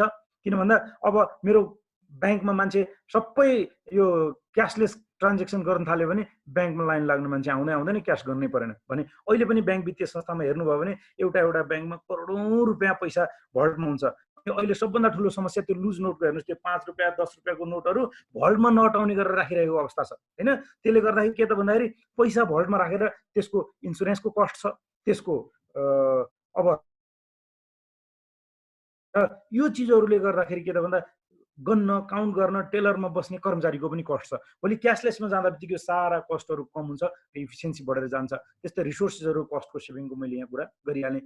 अनि इन्क्रिज्ड एक्युरेसी भने अब अहिले के हुन्छ त भन्दा ब्याङ्कमा जानुभयो भने क्यास सर्ट, क्यास ओभर हुने, कहिलेकाहीँ गल्ती हुने, मिस्टेक हुने सम्भावना धेरै बढेर गइराखेको छ भने अब यो ठ्याक्कै यो क्यासलेस हुँदा बित्तिकै त सारा ट्रान्जेक्सन रेकर्डेड हुन्छ, कसको खाताबाट कसकोमा गयो ठ्याक्कै देखिन्छ, झुक्किँदा बित्तिकै भेरिफाई हुन्छ, रिकन्सिलिएसन हुन्छ। त्यस कारणले एक्युरेसीको लेभल पनि इन्क्रिज हुन्छ। इम्प्रुभड कम्पिटिटिभनेस, अब उपाय छैन, किन भन्दा सबैले, अब मैले यहाँहरूलाई अघि पनि जुन चिजहरू देखाएँ, हाम्रो नेपालको ब्याङ्किङ हिस्ट्रीमा 1990बाट क्यासलेसको स्टार्ट भएको, बल्ल क्रेडिट कार्ड सुरु भएको अहिलेसम्म गएर मैले तपाईँहरूलाई देखाउँदाखेरि 98 लाख भन्दा बढी मान्छेले त ई ब्याङ्किङ मोबाइल ब्याङ्किङ युज गर्दो रहेछ होइन। भनेपछि 72 लाख भन्दा बढी त कार्ड युज गरिरहेछ मान्छेहरूले। भने कसरी सिचुएसन आइराखेको छ त भन्दाखेरि यो कम्पिटिसन्सले आयो। हिजो अस्ति ब्याङ्कहरूले ढड्डामा लेखेर त्यो लामो समय लाएर एउटा कस्टमरले एउटा चेक साट्नको लागि 5000 रुपियाँ साट्नको लागि लगभग आधा दिन खर्च गर्नुपर्ने चिज आज घरमै बसेर ट्रान्सफर हुने चिज केले ल्यायो त भन्दाखेरि कम्पिटिटिभनेसले ल्याएर यो अझै इन्हेन्स हुन्छ। अनि ग्रेटर एजिबिलिटी भनेको यो कस्टमरसँग रिलेसनसिपको एजको कुरा गर्दाखेरि यसले गर्दा हाम्रो कस्टमर लङ टर्म सस्टेन हुन्छ र एजिबिलिटी बढ्छ। इन्हेन्स सेक्युरिटी त भइ नै हाल्यो, किन भन्दा सबै ट्रान्सपेरेन्सी हुने हुना, सबै ट्रान्जेक्सन्सहरू रेकर्डेड हुने कारणले गर्दाखेरि सेक्युरिटी पनि हामी इन्हेन्स गर्छौँ र फाइनेन्सियल इन्क्लुजनको कुरा मैले गरिहालेँ। सो ब्याङ्किङलाई पनि यसको प्रोस्पेक्ट चाहिँ यति धेरै देख्छौँ हामी। अब डिजिटल ब्याङ्किङ सर्भिसेसमा what missing from digital banking services and what customer expect भन्ने कुराहरू आउँछ। अनि capability of lodging any kind of service request and get it without having visit to bank branches including but not limited to. के चाहन्छ त आजको डेटमा digital ब्याङ्किङबाट, ई ब्याङ्किङबाट मान्छेहरूले के गरिरहेको छ त भन्दा एकाउन्ट ओपनिङ पनि धेरैले त सुरु गरिसक्यो। अहिले पनि तपाईँहरूले हेर्नुभयो भने पहिला खाता खोल्नको लागि ब्याङ्कमा गएर डकुमेन्टहरू पेश गरिसकेपछि कुर्न पर्ने, कयौँ दिन गर्नुपर्ने अवस्था छैन। तपाईँ घरमै बसेर अहिले ल्यापटप अन गरेर या मोबाइलबाट पनि सबै इन्फर्मेसनहरू राखेर अनि आफ्नो एउटा आइडेन्टिफिकेसनको डकुमेन्ट सबमिट गरिदिनु भयो भने एकाउन्ट ओपनिङ अहिले अनलाइन ब्याङ्किङबाट सुरु भइसक्यो। Requesting to a different services to the accounts, त्यसपछि तपाईँको सर्भिस के चाहियो त तपाईँको एकाउन्टमा डिजिटल ब्याङ्किङको थ्रु गर्ने पेमेन्ट्सहरूदेखि लिएर अरू चिजहरूको सर्भिसहरू एड गर्ने कुरा। एक्टिभेसन अफ डोर्मेन्ट एकाउन्ट, तपाईँको एकाउन्ट डोर्मेन्ट जस्ट 6 महिना नचल्यो भने ब्याङ्कको खाता चलाउनु भएन भने त्यो खातामा चेकहरू या अरू डोर्मेन्ट भएर बस्छ खाता त्यो ब्याङ्कको सिस्टममा भने यहीँबाट चाहिँ डोर्मेन्ट पनि खोल्न पाओस् भन्ने हुनसक्छ। त्यसपछि गएर रिसेट जेनेरेट पिन, अब गलतहरू युज गर्छौँ कार्डमा या अरूमा या ई ब्याङ्किङमा 3 चोटि गलत गर्दा बित्तिकै त्यो गलत मान्छेले प्रयोग गरिरहेको छ कि भन्ने हुन्छ ब्याङ्किङको कुरा, त्यसले लक गरिदिन्छ भने त्यो लक गरिसकेको जानलाई फेरि ब्याङ्कमा बहुत जानुपर्ने एप्लिकेसन लेख्नुपर्ने धेरै दुःख हुन्छ भने आजको डेटमा ब्याङ्किङमा कस्टमरले यहीँबाट भयो भने त्यो चिजहरूमा लागिरहेछ। ब्लकिङ लस्ट अब यो चेक र कार्डहरू यसैबाट एसएमएस ब्याङ्किङबाट मोबाइल ब्याङ्किङबाट हुन्छ। अनरिस्ट्रिक्टेड फन्ड ट्रान्जेक्सन र ट्रान्सफर अहिलेको अवस्थामा यो कोभिड-19 पछि चाहिँ बढाएको छ सीमा, नत्र पहिला लिमिट थियो एकचोटिमा 1 लाख बढी गर्न नपाउने यताउता ट्रान्सफरहरू भन्ने कुराहरूमा कस्टमरले चाहन्छ कि यसको सीमाहरू बढाएर जाउँ भन्ने कुरा छ। त्यसपछि रिक्वेस्ट अफ एलसी ग्यारेन्टी, अब अहिले पनि एलसी ग्यारेन्टी खोल्ने कुराहरू पनि सबै ब्याङ्कको ब्रान्च भिजिट नगरेरै हुने अवस्था डिजिटलाइजेसनले सपोर्ट गर्न लागिसकेको छ र कतिपय ठाउँमा त एप्लिकेसन लिने काम ब्याङ्कले सुरु पनि गरिसकेको छ। लोनको डिस्बर्समेन्टको रिक्वेस्ट पनि हुनसक्छ, लोन सेटलमेन्टको रिक्वेस्ट हुनसक्छ, डिफ्रेन्ट टाइप अफ सिस्टमहरू पनि सबै चिजहरू डिजिटलाइज गर्ने र डिजिटल ब्याङ्किङ सर्भिसेसहरूमा छ भने यो धेरै स्कोपहरू यो डिजिटल ब्याङ्किङ या क्यासलेस ब्याङ्किङमा देखिन्छ। अब यति कामहरू गर्नको लागि च्यालेन्जेसहरू पक्कै पनि छन्। यो च्यालेन्जेसहरू के छ त भन्दा less than 70% literacy Nepali citizen, किन भन्दा अब यो खातामा कारोबार गर्नको लागि सबै चिजहरू गर्नको लागि लिटरेसी चाहियो, फाइनेन्सियल लिटरेसी चाहियो। त्यो फाइनेन्सियल लिटरेसी नेपालमा 70% भन्दा बिलो छ, जसको कारणहरूले गर्दाखेरि हामीले यति धेरै स्कोप छ भन्दै गर्दाखेरि पनि त्यो फाइनेन्सियल लिटरेसी जहाँ जहाँ कम छ त्यहाँ फेरि यो गर्यो भने दुईटा सम्भावना, एउटा त उनीहरूलाई अनबोर्ड गर्न गाह्रो, अनबोर्ड गरिहाल्यो भने उनीहरूले गल्ती गर्ने, मिस्टेक गर्ने या उनीहरूको कार्डहरू या उनीहरूको अथोरिटिजहरू मिसयुटिलाइज भएर ब्याङ्किङमा समस्याहरू आउने र कस्टमरहरू ठगिने सम्भावना पनि हुन्छ। यो एउटा च्यालेन्ज हो। लिमिटेड इन्फ्रास्ट्रक्चर फेसिलिटिज भने अब हामी यति कुरै गर्दाखेरि सम्भावना धेरै छन् भन्ने कुरा गऱ्यौँ, तर त्यो गर्दै गर्दा इन्फ्रास्ट्रक्चर फेसिलिटिजहरू गाउँ गाउँमा अहिले पनि इन्टरनेटको एक्सेस कतिपय ठाउँहरूमा गाह्रो भएकै अवस्था छ। अहिले पनि ब्याङ्कको शाखाहरू 6-7वटा गाउँपालिकामा अझै पुगेको छैन, किन भन्दा रोड इन्फ्रास्ट्रक्चर र अरू चिजहरू नभएको कारणहरूले गर्दाखेरि सर्भिसहरू इन्टरप्टेड छ। ल्याक अफ फाइनेन्सियल लिटरेसी भने मान्छेहरूलाई फाइनेन्सियल लिटरेसी छैन, जसको कारणले गर्दाखेरि डिजिटल ब्याङ्किङ र क्यासलेस ब्याङ्किङमा जान गाह्रो छ।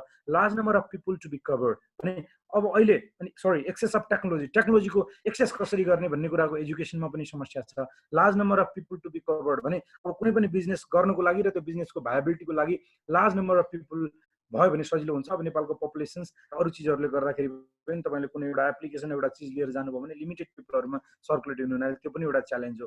रेसिस्टेन्स टु चेन्ज माइन्डसेट भने अर्को सबभन्दा ठुलो समस्या त कुनै एउटा नयाँ टेक्नोलोजी नयाँ चिज ल्याएर आयो भने मान्छेलाई विश्वास गराउनै गाह्रो छ। भने अब सहरमा भएको युवा पुस्ताहरू सबै ई वालेटमा पैसा राखेर चलाउन थालिसक्यो, तर त्यही चिज गाउँमा भएको पुरानो मान्छेहरूलाई, बुढो पुरानो मान्छेहरूलाई ल यो यसरी ई वालेट भनेर भन्यो भने उहाँहरूले कुनै पनि हालतमा त्यो थैलीमा भएको 10,000 रुपियाँ ब्याङ्कमा डिपोजिट गरेर ई वालेटमा राख्न मान्नु हुनेवालै छैन, किन भन्दा हातबाट पैसा गयो भने त कहाँ कहाँ गयो भन्ने कुराहरूको उहाँहरूको माइन्डसेट छ। त्यस कारणले यो माइन्डसेट पनि एउटा समस्या हो। अनि infrastructure gap fails change in rural areas होइन, अब अघि नै भन्यौँ हामीले कनेक्टिभिटीको गाह्रो छ। साइबर थ्रेट्स र ह्याकिङहरूको पनि समस्या छ। अस्ति मात्रै पनि, तर नेपालमा त अत्यन्तै कम हो, अस्ति मात्रै हामीले एटिएम ह्याकिङ गर्ने चाइनिज मान्छेहरूलाई पुलिसले समात्यो होइन। त्यस्तै अरू पनि ई ब्याङ्किङको फ्रडहरू भएको देखिन्छ। विश्वमा हेर्नुभयो भने त अर्बौँ रुपियाँको फ्रड चाहिँ फेरि यो ई ब्याङ्किङ कार्डबाट फ्रडहरू भएको अवस्था छ। नेपालमा त्यो स्थिति देखिएको छैन अहिलेसम्म, किन भन्दा नेपाली करेन्सीको कन्भर्टिबिलिटी छैन भने नेपाली करेन्सी लिएर विदेशमा गयो भने नचल्ने कारणहरूले गर्दाखेरि त्यो चाहिँ अत्यन्तै कम छ। तर पनि यसमा थ्रेट चाहिँ छ, किन भन्दा साइबर ह्याकिङ एट्याक गर्ने कुराहरूमा हामी यसै पनि केयरलेस छौँ। हाम्रो पासवर्डहरू सेयर गरिदिने अर्को गर्ने कामहरू गर्छौँ, त्यसले ह्याकिङहरू बढ्ने सम्भावना र हाम्रो पासवर्डहरू विक हुने कारणहरूले गर्दाखेरि यसमा ह्याकिङको सम्भावना छ। Some technology fails to hope, जस्तै कहिलेकाहीँ के हुन्छ हामी कार्ड लिएर कुनै सपिङ सेन्टरमा गयौँ, अब के भइदिन्छ त भन्नुहुन्छ भने सामान सबै ल्याएर अब पेमेन्ट गर्दाखेरि कार्ड हामी दिन्छौँ, एउटा कार्ड चल्दैन, एउटा कार्ड नचलेपछि अर्को कार्ड दिन्छौँ, अर्को कार्ड पनि कहिले काहीँ चल्दैन। के कारणले चल्दैन त भन्दा कहिले कनेक्टिभिटी त्यो सपिङ सेन्टरको कनेक्टिभिटीमा प्रब्लम हुन्छ, कहिले ब्याङ्कको कनेक्टिभिटीमा प्रब्लम हुन्छ, अनि त्यसपछि के गर्ने त समस्या आएन। अब खल्तीमा पैसा छैन भने अब कि त सामान म भोलि लिन्छु भनेर त्यही छोडेर आउनु पर्यो, टाइम पनि लस भयो, इफोर्ट पनि लस भयो। त्यो भइसकेपछि एक दुईचोटि त्यस्तो समस्या भइसकेपछि मान्छे जाँदाखेरि कमसेकम क्यास पनि सँगै बोकेर जाने अवस्था छ। त्यस कारणले टेक्नोलोजी फेलर पटक पटक भइराख्ने कारणले गर्दा पनि हाम्रो यो क्यासलेस ट्रान्जेक्सन्सहरूमा मान्छेको विश्वास चाहिँ पेमेन्ट गर्न जाँदाखेरि खास गरी अलिकति कम देखिन्छ। त्यसपछि trust and confidence of people, अब हेबिट चेन्ज गर्नुपर्ने कुरा अघिसँगै टाइअप छ, यो कुरा सामान्य नै भयो। अनि despite growth of digital transaction, cash is king. सम्पूर्ण कारणहरूले गर्दाखेरि हामीले यति धेरै काम गरिसक्यौँ भन्दाखेरि पनि आजको अवस्थामा हामीले पहिलो ट्रस्ट केमा राख्छौँ त भन्दाखेरि फेरि क्यास इज किङ, क्यास छ भने त भयो भने ढुक्क भयो। त्यस कारणले अब वे फरवर्ड के छ त, हामीले कुरा गऱ्यौँ के टुल्सहरू छ क्यासलेस ब्याङ्किङको, कहिले कहिले हामीले क्यासलेस ब्याङ्किङका काम कुराहरू गऱ्यौँ, अनि कस्तो कस्तो प्रकारको चिजहरूको ट्रान्जेक्सन कसरी हुन्छ, त्यसपछि गएर क्यासलेस ब्याङ्किङका चाहिँ सम्भावनाहरू के छन्, यसले के हामीलाई प्रोस्पेक्ट्स दिन्छ इकोनोमीमा, ब्याङ्किङमा या बिजनेसमा भन्ने कुरा गऱ्यौँ। र त्यसका च्यालेन्जेसहरूमा पनि केही कुरा गरिसकेपछि अब वे फरवर्डमा चाहिँ the vision is to go cashless from most of the countries. So rather than cashless, we should be aiming toward less cash economy for Nepal at this stage. अब क्यासलेस भन्दा बित्तिकै क्यासै हुनु भएन, मैले क्यासलेसलाई लेस क्यास भने कम क्यासलाई प्रयोग गर्ने। आजको डेटमा हाम्रो वे फरवर्ड भनेको चाहिँ अब हामी टोटल्ली क्यासै नबोक्ने भन्न अहिलेको अवस्थामा मैले माथिको च्यालेन्जहरू भने लिटरेसीको कुरा, फेलर्सको हेबिटको कुरा, कन्फिडेन्सको कुरा र सबै ठाउँमा पेमेन्ट्सहरू नहुने कुराहरू गर्दाखेरि हामी आजको डेटमा क्यासलेस इकोनोमीमा जान्छौँ। हामी आज लेस क्यासमा फोकस गर्नुपर्छ र बिस्तारै लेस क्यासबाट क्यासलेसमा जाने गरिकन हामीले काम गर्नुपर्छ भन्ने मेरो सजेसन्सहरू रह्यो। त्यसपछि गएर demand of cashless economy is rising primarily from the young generations like you people who are looking for easy and fast means of payments. Electronic money trails allow government to easy monitor tax evasion and fraud. There is also downside. The biggest disadvantage of cashless economy is that its reach is limited to urban and semi-urban areas where it is difficult to implement cashless economy in a country where many sections of society are still in rural areas. Develop more product and services development along with necessary infrastructures, operational quality improvement of existing product and services, risk management and investment into security, sustainable growth with investment into payment infrastructure. यो चीजहरु चाहिँ अब हामीले focus गर्नुपर्ने नयाँ एरियाहरु यदि काम गर्यो भने हामी फर्दर क्याशलेसलाई सपोर्ट गर्न सक्छौं भन्ने कुराहरु भयो र फाइनान्शियल लिटरेसीलाई अझै इम्प्रुभ गर्नलाई काम गर्नुपर्ने हुन्छ किन भन्दा फाइनान्शियल लिटरेसी र लिटरेसी बिना फेरि हामी डिजिटल बैंकिङ या क्याशलेस बैंकिङमा जान सम्भव छैन अनि online market and payments to be encouraged भने यसलाई हामी एकदमै बढी इन्करेज गर्नुपर्यो किन त भन्दाखेरि यो मार्केट र पेमेन्ट किन भन्दा बढी सेक्युर छ ट्रान्सपेरेन्ट छ इफिसिएन्ट छ कस्ट इफेक्टिभ छ र ऑल टाइम अवेलेबल छ you can make marketing at the time 12 बजे राति निद्रा नलागेको बेलामा पनि तपाईलाई शपिङ गर्न मन लाग्यो भने शपिङ गर्न सक्नुहुन्छ पेमेन्ट गर्न लाग्यो भने पेमेन्ट गर्न सक्नुहुन्छ so these are the advantage र यसलाई क्यापिटलाइज गरेर हामीले सँगसँगै दुईटै मार्केट र यो पेमेन्टलाई पनि अनलाइनको थ्रु लिएर गयो भने यसले चाहिँ हामीलाई सोचेको लेभलमा क्याशलेसको प्रोस्पेक्ट्सलाई इन्क्यास गर्न मद्दत पुर्याउँछ भन्ने मेरो कुरा र यति कुरै गर्दा अब कन्क्लुजनमा के भयो त भन्दा फ्युचर संसारमा कतिपय कन्ट्रीजहरुमा क्याशलेसको एकदमै राम्रो पपुलेसन भइसकेको छ so more opportunities are there in digitalization so अबको वर्ल्डमा धेरै ठुलो संसारै एक भइसक्यो अब हिजो आज जस्तो छैन यो ट्रान्सपोर्टेसन त्यसपछि यो डिजिटलाइजेसनले गर्दाखेरि संसार एउटा सानो कन्ट्री या सानो क्षेत्र जस्तो भइसक्यो त्यसकारणले यो डिजिटलाइजेसनमा धेरै अपर्चुनिटीजहरु छ त्यसपछि the concept of cashless economy is focused on transforming Nepal into society which is digitally accomplished and where there is no cash lane. There are many powerful ways of development are there. As a result, in the near future, Nepal will be ready to be cashless banking through digital media such as credit, debit card, mobile purse, prepaid cards of banks through UPI, USSD, internet banking, IPS Connect, e-wallet. So सब means लिएर बिस्तारै बिस्तारै हामी चाहिँ totally डिजिटलाइजतिर जान्छौं future is digital future is in still save time cost and make payments more transparent अनि economy will be more efficient and transparent with even less cash banking cashless मात्र होइन कि लेस क्याश ब्याङ्किङमै पनि economy efficient र transparent हुन्छ भन्ने कुरा चाहिँ कन्क्लुजनमा आयौँ हामी। सो मैले केही कुराहरू राखेँ भन्नाले अब यो के मिन्सहरू छ, कस्तो टाइमलाइन्समा काम भयौँ, के गर्छ, के अपर्च्युनिटी छ, के च्यालेन्ज छ भन्ने कुराहरू राखेँ। अब यसमा के क्वेसन्सहरू छ, केही चिजहरू छ भने अब म यसमा जान चाहेँ। सो मेरो प्रेजेन्टेसन चाहिँ सकियो। अब म केही क्वेसन्सहरू छ भने यसमा लिन चाहेँ। Thank you very much. Thank you. Okay, thank you. just to add some perspective, Manoj sir. Hello, Manoj sir. Yes, sir, please. Yeah, just to add some perspective. Yeah, there is no doubt that the future of banking is very much digital. If we cannot embrace digitization, we cannot do any business. That's the fact. And just to, especially to talk about how the banking industry is evolving, if we talk about the, you started talking about the barter system, especially in the trading, पहिला सुरुमा चाहिँ गुड्सहरुबाट barter गरिन्थ्यो भने there are different forms of क्याशहरु हामीले नै experience गर्यौं। पहिला transaction was very much cash base हुन्थ्यो, एकदमै क्याशमा हुन्थ्यो। त्यसपछि गएर बिस्तारै फर्म्सहरुमा चाहिँ ट्राभलर्स चेकहरुको उसहरु आयो हैन। त्यसपछि गएर कार्ड्सहरु, डेबिट कार्ड, क्रेडिट कार्डहरुको युजहरु आयो। अहिले आएर चाहिँ अनलाइन ब्याङ्किङहरु, डिजिटल ब्याङ्किङको कुराहरु आइरहेछ। इन्टरनेटबाट नै we do a lot of ट्रान्ज्याक्सन्सहरु हैन।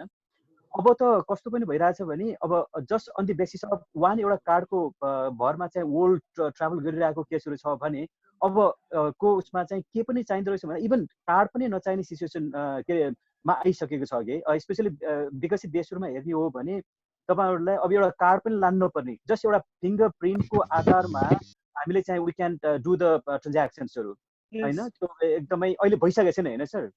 जस्ट एउटा तपाईको हजुर त्यो फिंगर प्रिन्टको आधारमा चाहिँ we can do the transaction, यस्तो तरिकाले चाहिँ गइरहेको छ। अनि र future of banking is definitely digital banking. And I just wanted to एउटा चाहिँ उसले पनि भनिरहेछ नि त, यो बिल गेट्सले एकपल्ट के भनिरहेछ भने the banking will continue to exist but the banks may not भन्ने एउटा चाहिँ this is very nice quotation. And यो स्पेसली अहिलेको केसमा जति पनि ब्रिक एन्ड मोर्टर स्ट्रक्चरहरू छ, यो ब्याङ्किङ चाहिँ will continue. The lot of transaction as taking place एकदमै अनसिन उसमा चाहिँ डिजिटल फर्ममा चाहिँ भइरहेछ, इन्टरनेटबाट भइरहेछ। तर ब्रिक एन्ड मोर्टर स्ट्रक्चरहरूमा जरुरी पनि छैन। र पछि गएर ब्याङ्किङ विल कन्टिन्यू, किन ब्याङ्किङ भनेको त एउटा चाहिँ इकोनोमीको द बेसिक कम्पोनेन्ट नै एउटा चाहिँ ब्याङ्किङ हो। त्यो कारणले गर्दाखेरि ब्याङ्किङ चाहिँ डेफिनेटली कन्टिन्यू भइरहेको छ। र पछि गएर ब्याङ्क्सहरू अहिले नेपालको कन्टेक्समा हेर्ने हो भने हेर्नुहोस् न, अहिले चाहिँ 744 लोकल बडिजहरूमा ब्याङ्कहरूले चाहिँ ब्रान्चहरू खोल्नुपर्छ भनेर सबै ब्याङ्कहरूले चाहिँ लगिरहेछ। स्पेसली त्यो एक्सेस टु ब्याङ्किङलाई बढाउनको लागि यो गरिरहेछ। र मेबी पछि गइसकेपछि जब हामी यो इन्फ्रास्ट्रक्चर, हाम्रो डिजिटल इन्फ्रास्ट्रक्चर प्लेटफर्म चाहिँ राम्रो स्ट्रङ हुँदै भएर गइरहेको छ, त्यसपछि चाहिँ हामीलाई यो भइरहेको यो जति पनि ब्रान्चहरू यो पनि गाह्रो होला जस्तो लागिरहेको छ सर मलाई हैन। त्यो भयो। अनि सरले चाहिँ एउटा कुरा गर्नुभएको थियो, मैले जस्ट हाम्रो यहाँ पार्टिसिपेन्ट्सहरू कतिपय स्टुडेन्ट्सहरू हुनुहुन्छ अहिलेको के अरे स्टुडेन्ट्सहरूले चाहिँ अहिले धेरै नै अहिलेको यो जुन डिजिटल फर्म्स अफ ब्याङ्किङलाई युज गरिराख्नु भएको छ। जस्तै अहिले क्युआर कोडको कुरा गर्नुभएको थियो, एउटा पस मसिनको कुरा गर्नुभएको थियो मनोज सर हैन। त्यसमा चाहिँ स्पेशली यसको चाहिँ अपरेसन मेकानिजम र अपरेसन एन्ड सेटलमेन्ट मेकानिजम कसरी हुन्छ यो क्युआर कोड अनि चाहिँ पस मसिनमा हो, त्यो सम्बन्धी अलिकति चाहिँ लाइट चाहिँ सेट गरिदिनु भएदेखि राम्रो हुन्थ्यो जस्तो लाग्छ Manoj sir. Just very quickly 5 minutes. हस्, थ्याङ्क यू धन सर। मैले धन सरको पहिला रेस्पोन्स गरिहालेँ। अब यसमा त्यो future banking will be there but bank may or may not be there भन्ने कुरा चाहिँ साँच्चै हो। कुन हकमा भने जस्तै हामी कहाँ अहिले हेर्नुभयो भने एउटा ठुलो ब्रान्चमा मेरो ठुलो ब्रान्च भयो भने त्यहाँ हजुरको 30-35 जनासम्म कर्मचारी हुन्छ। के को लागि त भन्दा क्यास पेमेन्ट, सेटलमेन्टदेखि लिएर there are so many things there, right? So बिस्तारै बिस्तारै अब भन्नुहोस् न, पैसा निकाल्न पनि ब्याङ्कमा जानु नपर्ने, पैसा जम्मा गर्न पनि ब्याङ्क जानु नपर्ने, अब लोन लिनको लागि पनि ब्याङ्क जानु नपर्ने, डिजिटल्ली त्यो ब्याङ्कको वेबसाइटमा लगइन गरेर तपाईँले एप्लिकेसन सबमिट गर्न सक्ने, खाता खोल्न पनि ब्याङ्कको वेबसाइटबाट गर्नुपर्ने भएपछि customer will not be visiting bank. So कस्टमरले ब्याङ्क भिजिटै गर्दैन भनेपछि मैले भने नि अहिले जस्तै अनलाइन सपिङको छ नि, अनलाइन सपिङको लागि अहिले व्यापार जारी छ तर पसल नहुन सक्छ, पसल छैन तर व्यापार छ भने जस्तै भोलि ब्याङ्क कन्टिन्यू हुने, ब्याङ्क कन्टिन्यू। तर कुरा के त भन्दा अब जसरी पसल छैन तर व्यापार छ भने जस्तै ब्याङ्किङ छ तर ब्याङ्क छैन भन्नुको मतलब ब्याङ्कको ठुल्ठुलो ब्रान्च बनाएर त्यसपछि गएर त्यसको चाहिँ लाखौँ रुपियाँ भाडा तिरेर मतलब हजारौँ मान्छे कर्मचारी नहुन सक्छ। त्यो चिज चाहिँ फ्युचरमा हुँदैन पनि। त्यसले मैले अघि नै भनेको त्यही भएर यो क्यासलेस ब्याङ्किङले कस्ट सेभिङ मात्र होइन इफिसियन्सी पनि बढाउँछ भनेर मैले सरलाई भन्नु खोजेको कुरा मैले त्यो एग्री नै गरेँ। त्यसपछि गएर अब सरले अर्को कुरा गर्नुभएको यो कसरी काम गर्छ भन्ने कुरामा यो क्युआर कोड या पस मेसिनले काम गर्ने कुरामा पनि मैले अघि पनि भनेको अलिकति यसलाई कार्डको युज गर्दाखेरिको भनेको थिएँ। जस्तै पस मेसिनमा पनि के हुन्छ त भन्दा जस्तै तपाईँ भाटबटेनी जानुभयो, भाटबटेनी गएर त्यो सामान किन्नुभयो, सामान किनिसकेपछि तपाईँसँग कुनै ब्याङ्कको कार्ड छ, तपाईँले कार्ड त्यहाँ दिनुहुन्छ, कार्ड उसले त्यहाँ गर्छ, स्वाइप गर्छ, स्वाइप गरिसकेपछि कार्डबाट उसले 10,000 को सपिङ गर्नुभयो भने त्यहाँ इन्ट्री गर्छ उसले 10,000 भनेर। अनि त्यो कार्ड भनेको चाहिँ के हुन्छ त भन्दा कार्ड भनेको एउटा सानो त्यो यतिकै आइडी कार्डमा पनि आजकल त डिजिटलाइजेसन त्यहाँ धेरै इन्फर्मेसन हुन्छ, तपाईँको एकाउन्टको इन्फर्मेसन हुन्छ त्यसपछि गएर तपाईँलाई त्यो अहिले त चिप बेस्ड कार्ड आइसक्यो। त्यसले गर्दाखेरि त तपाईँको त्यो कनेक्टिभिटी त्यसले छुँदा बित्तिकै जस्तै तपाईँसँग कुन ब्याङ्कको जस्तै स्ट्यान्डर्ड चार्टर्ड ब्याङ्कको कार्ड छ भने त्यो कार्ड त्यहाँ छुँदा बित्तिकै त्यसले स्ट्यान्डर्ड चार्टर्ड ब्याङ्कसँग कम्युनिकेट गर्छ।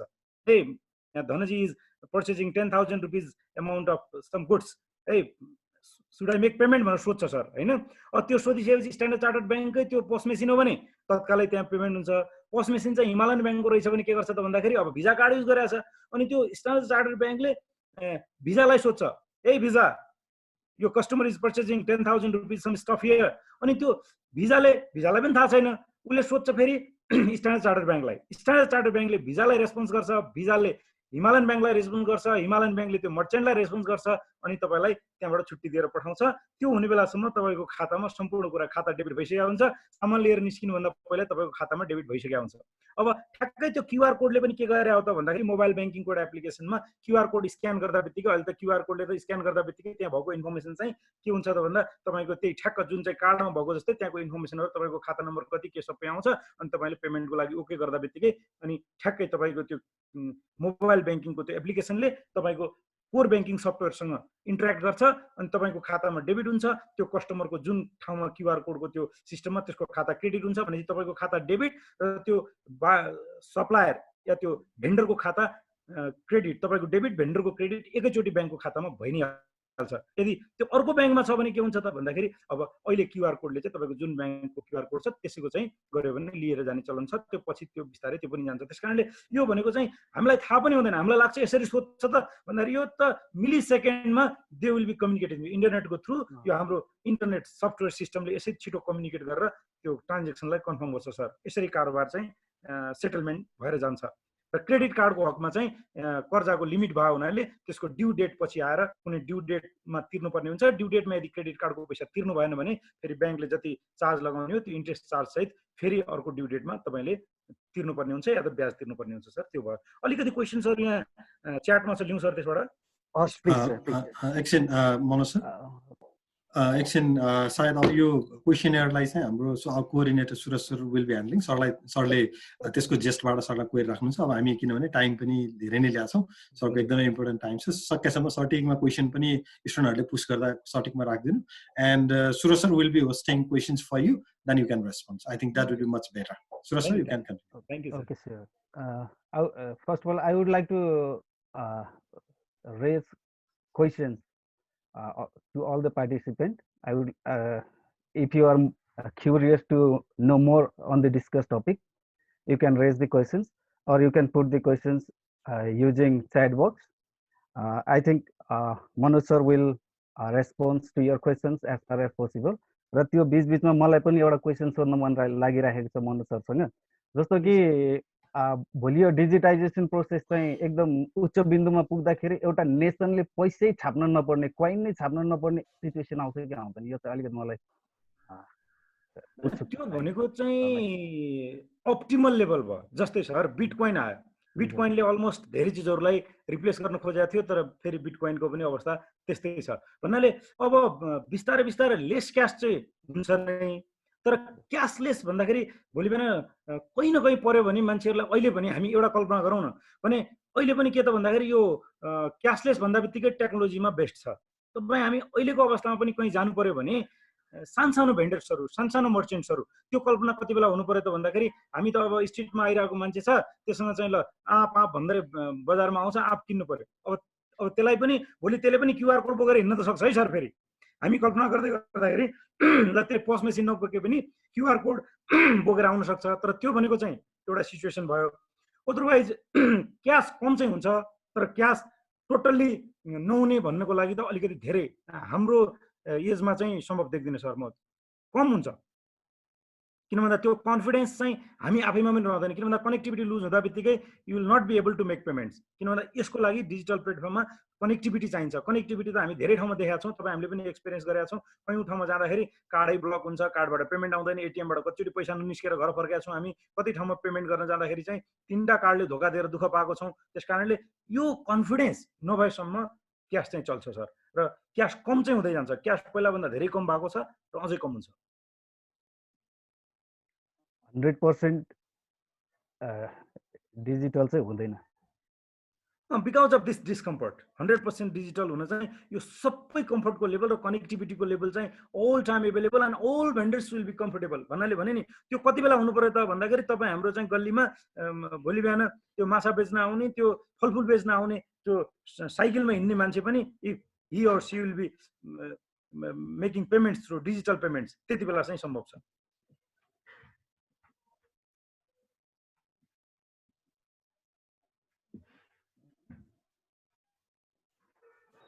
यहाँ मलाई अलिअलि क्वेसन आएको छ सर। जस्तो एकजना रिचा पोखरेलले सोध्नु भएको छ, फाइनेन्सियल इन्क्लुजन केही कुराहरू पुरा नहुँदा क्यासलेस इकोनोमीको रिलेभेन्स कतिको छ नेपाली इकोनोमीमा भनेर सोध्नु भएको छ। एउटा क्वेसन। फाइनेन्सियल इन्क्लुजन हजुर हजुर केही कुराहरू पुरा नहुँदा क्यासलेस इकोनोमीको रिलेभेन्स कतिको छ नेपाली इकोनोमीमा भनेर सोध्नु भएको छ। रिलेभेन्स एउटा कुरा भयो, त्यसको स्टेज अर्को कुरा भयो। Relevance is always there. हामीले अघि पनि कुरा गऱ्यौँ, मैले च्यालेन्जेसमा पनि फाइनेन्सियल इन्क्लुजनको कुरा राखेका थिएँ, फाइनेन्सियल लिट्रेसीको कुरा राखेका थिएँ। त्यो फाइनेन्सियल इन्क्लुजन नभएको कारणले, फाइनेन्सियल लिट्रेसी नभएको कारणले, टेक्नोलोजिकल सपोर्ट नभएको कारणले, इन्फ्रास्ट्रक्चर एडिक्वेट नभएको कारणले गर्दाखेरि हामीले जुन लेभलमा यो क्यासलेसलाई लिएर जान सकेको त्यो लेभलमा लिन चाहिँ गाह्रो छ। त्यो हाम्रो च्यालेन्जेसको रूपमा हो, तर त्यसले रिलेभेन्स चाहिँ कम गर्दैन। किन भन्दा हामी सबैले के एग्री गर्छौँ त भन्दा यस future is there in digitalization and future is there in digital economy. त्यो कुरा हामी सबैले एग्री गर्छौँ भने त्यसको रिलेभेन्स छ र बिस्तारै बिस्तारै यो चिज बढ्दै गइराखेको छ। त्यस कारणले अब फाइनेन्सियल इन्क्लुजन पनि भइदियो भने त्यसले चाहिँ झन् नर्चर्ड गर्ने भयो, झन् सजिलो बनाउने कुरामा हामी एग्री गऱ्यौँ। तर फाइनेन्सियल इन्क्लुजन छैन, फाइनेन्सियल लिटरेसी छैन, त्यस कारणले क्यासलेस इकोनोमी चाहिँ रिलेभेन्ट छैन भनेर भन्न चाहिँ मिल्दैन। यो रिलेभेन्ट छ र हामीले यसलाई अगाडि लिएर जानुपर्छ। त्यसको लागि बरु फाइनेन्सियल इन्क्लुजन र फाइनेन्सियल लिटरेसीलाई बढाउन के गर्नुपर्छ, त्यतापट्टि चाहिँ काम गर्नुपर्छ भन्ने मेरो भनाइरहेको छ। अनि अर्को हाम्रो त्यस्तै सौगात राज बराल भन्ने भाइले चाहिँ सोध्नु भएको छ। उहाँको क्वेसन के छ भन्दा अमेजन र अलिबाबाको कुरा गर्दा इन्टरनेसनल पेमेन्ट गेटवेको एक्सेस खासै देखिँदैन हाम्रो देशमा, किनभने हाम्रो कार्ड हेर्दा valid in Nepal and India only मात्र लेखेको हुन्छ। Why Nepalese bank are not going for easy and easily accessible international payment gateway? उहाँको क्वेसन चाहिँ यो। Okay, it's a technical question, very good question. यो क्वेसनको जवाब दिँदाखेरि मैले अलिकति केही चिजहरू हाम्रो रेगुलेटरी कुराहरू भन्नुपर्ने हुन्छ है, अलिक ब्याकग्राउन्ड भन्नुपर्छ। यसमा कुरा के हो त भन्दाखेरि पहिला हामीले हाम्रो इकोनोमीलाई बुझ्नु पर्यो। हाम्रो इकोनोमीमा के छ त भन्नुहुन्छ भने हाम्रो अवस्था कस्तो त भन्दा हामी फरेन करेन्सीमा एकदमै डिफिसिटमा चल्छौँ। हाम्रो अहिले पनि हाम्रो देशको जुन व्यापार कारोबार हुन्छ, हामी इम्पोर्ट 1400 अरबको हाराहारी गर्छौँ रुपियाँ, एक्सपोर्ट जम्मा गर्छौँ हामी 100 अरबको हाराहारी पनि गर्दैनौँ भने जति इम्पोर्ट गर्छौँ त्यसको हामी 14 गुणा इम्पोर्ट गर्छौँ। एक्सपोर्टको इम्पोर्ट 14 गुणा बढी छ र त्यसलाई हामीले केले गर्छौँ त बिओपीलाई मेकअप गर्छौँ त भन्दाखेरि रिमिटेन्स आउँछ 900 अरबको हाराहारी, त्यसले हाम्रो डेफिसिटलाई कम गर्छ। भने नेपालमा विदेशी मुद्रा रिटेन्सनको सबैभन्दा ठुलो समस्या छ। त्यो कारणले गर्दाखेरि हामी कहाँ फ्री एक्सचेन्ज कन्भर्टिबिलिटी छैन। भन्नुको मतलब तपाईँसँग आजको डेटमा अरू कुरा छोड्नुहोस्, तपाईँलाई डिबी पर्यो अमेरिकामा, तपाईँसँग यहाँ 2 अरबको सम्पत्ति छ, ठिक छ, पोखराको चाहिँ चोकमा 5-6वटा घरै छ, तपाईँलाई डिबी परेर अमेरिका जान थाल्नुभयो विथ फ्यामिली, नेपाल छोडेर जान्छु भन्नुभयो भने पनि तपाईँले सम्पूर्ण सम्पत्ति बेचेर लिएर जान पाउनुहुन्न। म्याक्सिमम लिएर जाने भनेको $25,000 भन्दा बढी लिएर तपाईँ जान पाउनुहुन्न। तपाईँ विदेश जाँदाखेरि पनि तपाईँले कति फरेन एक्सचेन्ज पाउनुहुन्छ त भन्दा देयर इज लिमिटेड। तपाईँले विदेशमा पढ्न जानु पर्यो भने पनि तपाईँलाई के छ त भन्दा एक्सचेन्ज कन्भर्टिबिलिटी लिमिटेड छ। यसो किन गरेको त? अब किन गरे यस्तो भनेपछि किन भन्दा हाम्रो नेपालमा फरेन एक्सचेन्जको सोर्स कम छ, जसको कारणले गर्दाखेरि त्यो बिओपीलाई मेन्टेन गरिराख्नुको लागि राष्ट्र ब्याङ्कले सर्कुलर जारी गरेको छ, जसको कारणले हामीसँग पैसा हुँदैमा पनि हामी विदेशी मुद्रामा खर्च गर्न पाउँदैनौँ। भने इम्पोर्टको लागि चाहिँ कुनै लिमिट छैन, त्यो बाहेक हरेक चिजको लागि चाहिँ लिमिट छ। तपाईँ विदेश भ्रमण गर्न जान्छु भनेर जानु चाहनुभयो भने पनि तपाईँलाई 1500-2000 रुपियाँको लिमिट भन्दा बढीको तपाईँलाई फरेन करेन्सी लिएर जान दिन पाउँदैन, चाहे तपाईँ जतिसुकै धनी हुनुहोस्। भने कुरा के हो त भन्दा you can't make payments in any amounts in foreign currency. त्यो कारणले गर्दाखेरि हाम्रो कन्भर्टिबिलिटीलाई लकडाउन गर्नको लागि के गरे हो त भन्दाखेरि यो कार्डमा राष्ट्र ब्याङ्कले पनि स्वीकृति नदिने कारणले गर्दाखेरि नेपाल र इन्डियामा मात्रै चल्छ भनेर भनेको हो। र इन्डियामा पनि लिमिटेड छ। तपाईँ इन्डियामा चल्ने कार्डमा पनि तपाईँ गएर तान्न थाल्नुभयो भने त्यहाँ पनि हाम्रो नेपालको ब्याङ्कहरूले सिलिङ राखिदिएको हुन्छ। इन्डिया र नेपाल चाहिँ क्रस बोर्डर ओपन बोर्डर भएको हुनाले र कारोबार गरिराख्नु पर्ने बोर्डरको एरियाको मान्छे गइराख्ने कारोबार गरिराख्ने हुनाले त्यो कन्भर्टिबिलिटी चाहिँ हल्का एउटा सिलिङसम्म गएर इन्डियामा कार्ड चल्ने बनाएको हो। तर हामीसँग भएको कार्ड चाहिँ त्यो तपाईँले जस्तै यो कार्ड चाहिँ तपाईँले भिजा कार्ड नर्मल कार्डको कुरा गर्नुभयो, डेबिट कार्डको। तपाईँ फेरि तर प्रिपेड डलर कार्ड लिएर जानुभयो भने संसारभरि कार्ड चल्छ। त्यो प्रिपेड डलर कार्ड राखेर बस्नुभयो, इन्टरनेसनल डलर कार्ड तपाईँले लिएर बस्नुभयो भने तपाईँले फेरि त्यो जुनसुकै कन्ट्रीमा पनि पेमेन्ट गर्न पाउनुहुन्छ। तपाईँ अलिबाबा, अमेजन सबैकोमा गर्न पाउनुहुन्छ। त्यस कारणले यो नेपालको ब्याङ्किङ सेक्टरले गर्न नसकेको होइन, यो रेगुलेटरी मेजर्सको कारणले हामीसँग भएको फरेन करेन्सी हामीसँग हुँदैमा पनि खर्च गर्न नपाउने व्यवस्थाको कारणले गर्दाखेरि हो।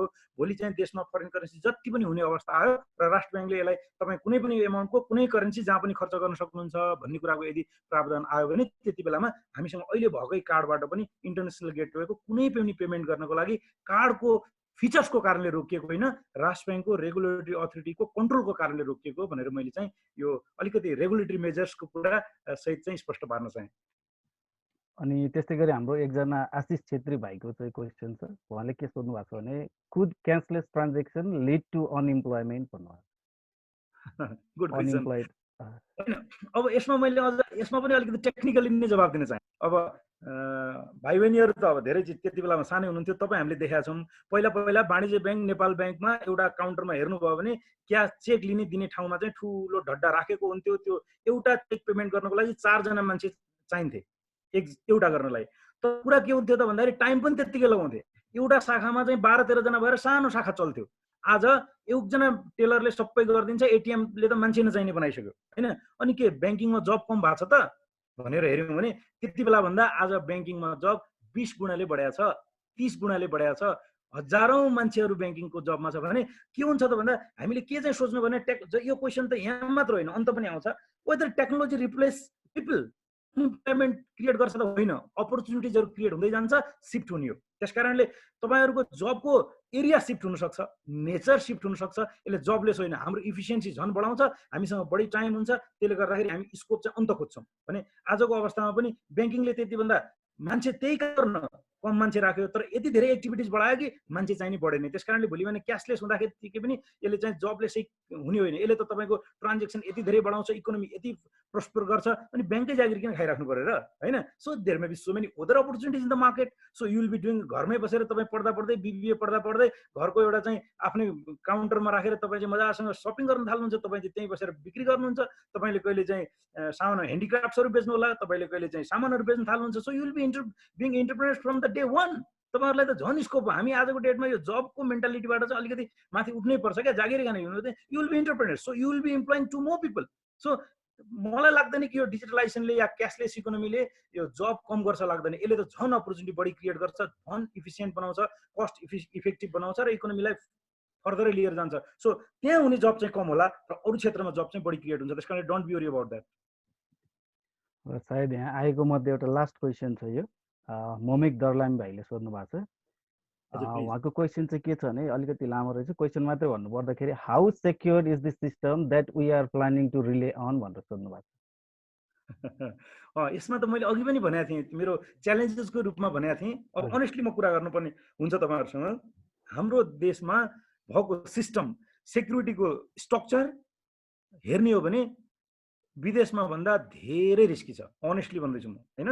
अब म सेन्ट्रल ब्याङ्कमा पनि काम गरेँ, कमर्सियल ब्याङ्कमा, डेभलपमेन्ट ब्याङ्कमा सिओ भएरै काम गरेँ, टेक्नोलोजी सिफ्ट हेरेँ। हामी चाहिँ वास्तवमा हाम्रो त नेपालीहरू धेरै इमान्दार भएको हुनाले बदमासी कम हुन्छ एक, अर्को कुरा यो नेपाली रुपियाँको कन्भर्टिबिलिटी नभएको हुनाले, जस्तै तपाईँ नेपाली रुपियाँ गएर थाइल्यान्डमा जानुहोस्, त्यहाँ कसैले चिन्न पनि चिन्दैन, that will be working nowhere. त्यसको कारणले गर्दाखेरि धेरै फ्रड कम हुने हो। अदरवाइज हामी कहाँ भएको वास्तवमा दुईटा कुरा, तपाईँले सिस्टमको कुरा मात्रै गर्नुभयो, इन्टरनल कन्ट्रोल सिस्टम पनि वास्तवमा ब्याङ्किङ मात्र होइन हरेक सेक्टरमा धेरै विक छ। र त्यो अब हामी बिस्तारै बिस्तारै क्यासलेस इकोनोमीमा जानको लागि सबैभन्दा ठुलो च्यालेन्ज भनेको चाहिँ भोलि क्यासलेस इकोनोमीमा गयौँ। अघि एकजना भाइले सोधे जस्तै भोलि बिहान कन्भर्टिबिलिटी पनि भयो, हामीले यहाँको कार्डबाट जहाँ पनि पेमेन्ट गर्न सक्ने अवस्था भयो भने त्यो अवस्था सिचुएसन हुँदा बित्तिकै हामीले सिस्टम सेक्युरिटीमा वास्तवमा एकदमै धेरै काम गर्नुपर्छ।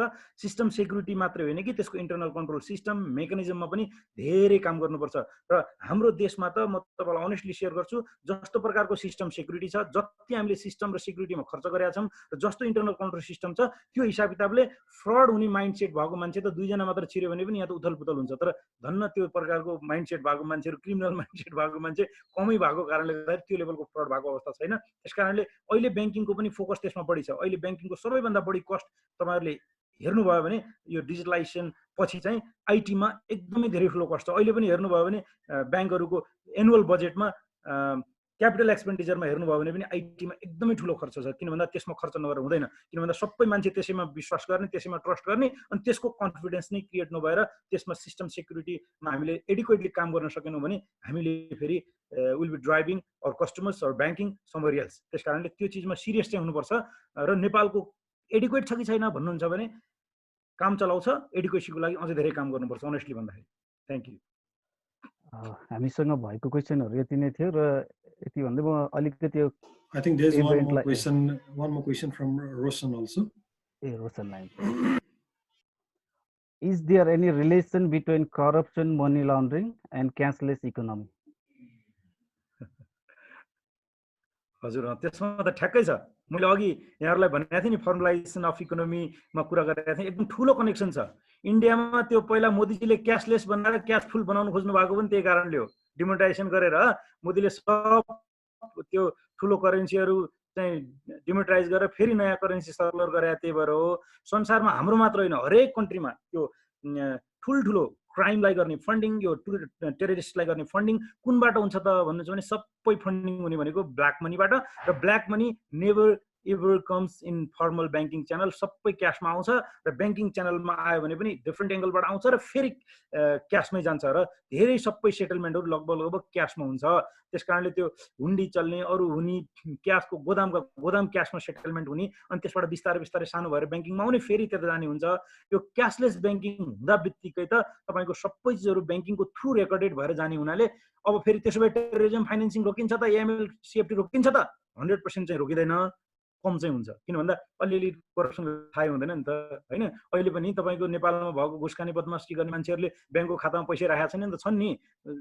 अख्तियारको छापा लाग्यो भने अनि त्यसपछि तिनीहरूलाई चाहिँ इन्भेस्टिगेसनमा ल्याएको बेलामा ब्याङ्क एकाउन्टमा खातामा टम्नै पैसा देखिएर कतिपय मान्छे त समातिएका पनि छन्। त्यस कारणले टोटल्ली रोकिन्छ भन्दा टोटल्ली रोकिँदैन। तर क्यासलेस ब्याङ्किङ भयो भनेपछि यो वास्तवमा टेररिजम फाइनेन्सिङ, एएमएल सिएफटीलाई चाहिँ सेटलमेन्ट एकदमै गाह्रो पर्छ। सेटलमेन्ट गाह्रो पर्दासँगै रिभ्यूको लेभल बढाइदियो भने यसले धेरै सजिलो पुर्याउँछ।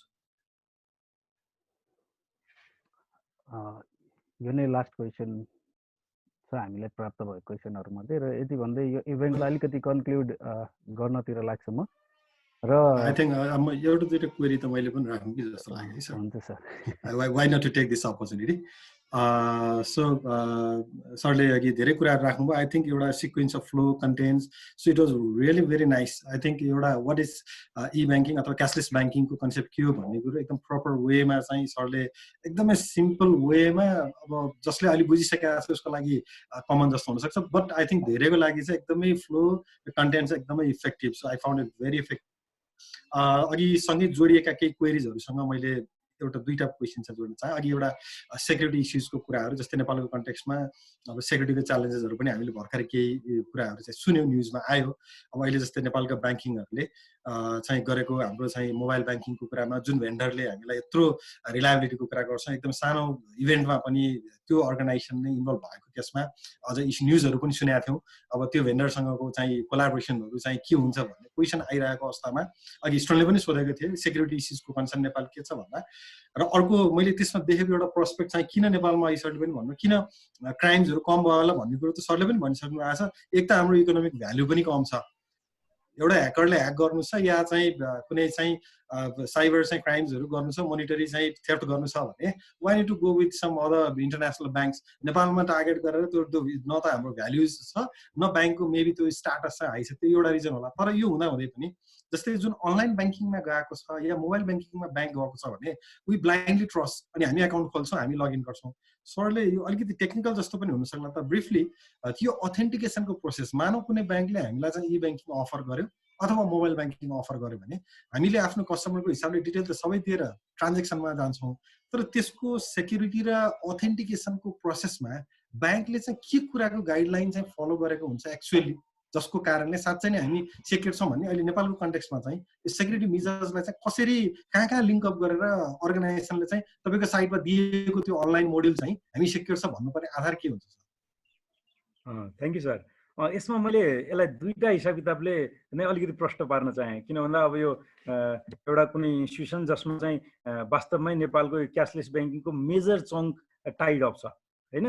अब त्यहाँ ब्याङ्किङ वालेट पनि इस्यु गरेको छ, हाम्रो डाटा डकुमेन्टेसन कहाँ गयो, कतिपय त फेसबुकमा मैले देखाएको थिएँ कि अब यसलाई चाहिँ म डिलिट गर्छु, यो चाहिँ यो त्यो भन्ने कुरा। अब अनेस्टली भन्नुपर्छ कि अब यो कन्ट्रीमा कसले के गर्छ until and unless that is प्रुभड, कसैले के भन्छ, कसले भनेको सत्य, कसले भनेको गलत, त्यो आफ्नो ठाउँमा छ। तर हामीले विश्वास गर्ने के हो त भन्दा कानुनभन्दा माथि गएर कसैले गर्छ भने त्यो बदमासी हो, चोरी हो, क्राइम हो। अब क्राइम गर्ने चिजको कुनै पनि मान्छे मार्नु हुँदैन, कसैले त्यही पनि मान्छे मारिरहेछ होइन, चोरी गर्नु हुँदैन, क्राइम हो गरिरहेछ भने that is a different issue. क्राइमको जवाब दिन सकिएन सर, त्यो त सामान्य रूपमा त हजुरहरूले ई ब्याङ्किङ नखोले पनि तपाईँको सम्पूर्ण डकुमेन्ट चाहिँ मेरो ब्याङ्कमा तपाईँले खाता खोल्दा दिनुभएको हुन्छ।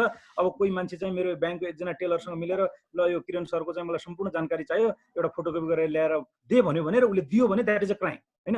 भन्नाले ब्याङ्क तथा वित्तीय संस्थाहरूले यो ब्याङ्क तथा वित्तीय संस्था सम्बन्धी ऐन र नेपाल राष्ट्र ब्याङ्क ऐन अनुसार कुनै पनि ग्राहकको है सर, कुनै पनि ग्राहकको कुनै पनि सूचना राष्ट्र ब्याङ्कले मागे बाहेक र कुनै इन्भेस्टिगेसनको हकमा सरकारले मागे बाहेक राष्ट्र ब्याङ्कको मतलब अथोराइज लेटर बाहेक दिन मिल्दैन र दिनु हुँदैन सर। यदि दियो भने त्यो क्राइम हो, त्यो अफेन्स हो, त्यो चाहिँ इलिगल हो, त्यसलाई चाहिँ कारबाही हुन्छ, ब्याङ्कलाई नै कारबाही हुन्छ एउटा कस्टमरको कुरा गरिने भने। त्यो कारणले गर्दा जस्तै हामी ब्याङ्कमा के गर्छौँ, म सरलाई अलिकति त्यो जानकारी गराउन चाहेँ। हामी ब्याङ्कमा त्यो चिजको अवेरनेस चाहिँ हामी कुनै पनि कर्मचारीलाई हायर गर्दा बित्तिकै पहिलो जानकारी दिने भनेको त्यही नै हो सर, तिमीले कस्टमरको डकुमेन्टको सेफ्टी सेक्युरिटीमा चाहिँ र इन्फर्मेसन सेयरिङमा यु सुड बी अवेर भनेर हामी जानकारी दिन्छौँ र त्यो चिजलाई सकेसम्म हामी इन्ट्याक्ट राख्ने कोसिस गर्छौँ र त्यो नहुने कुराको एस्युरेन्स चाहिँ हाम्रो इन्टरनल अडिट डिपार्टमेन्टले गरे हुन्छ, हेड अफ अपरेसनले गरे हुन्छ, अनि बेला बेलामा चेकिङ हुन्छ।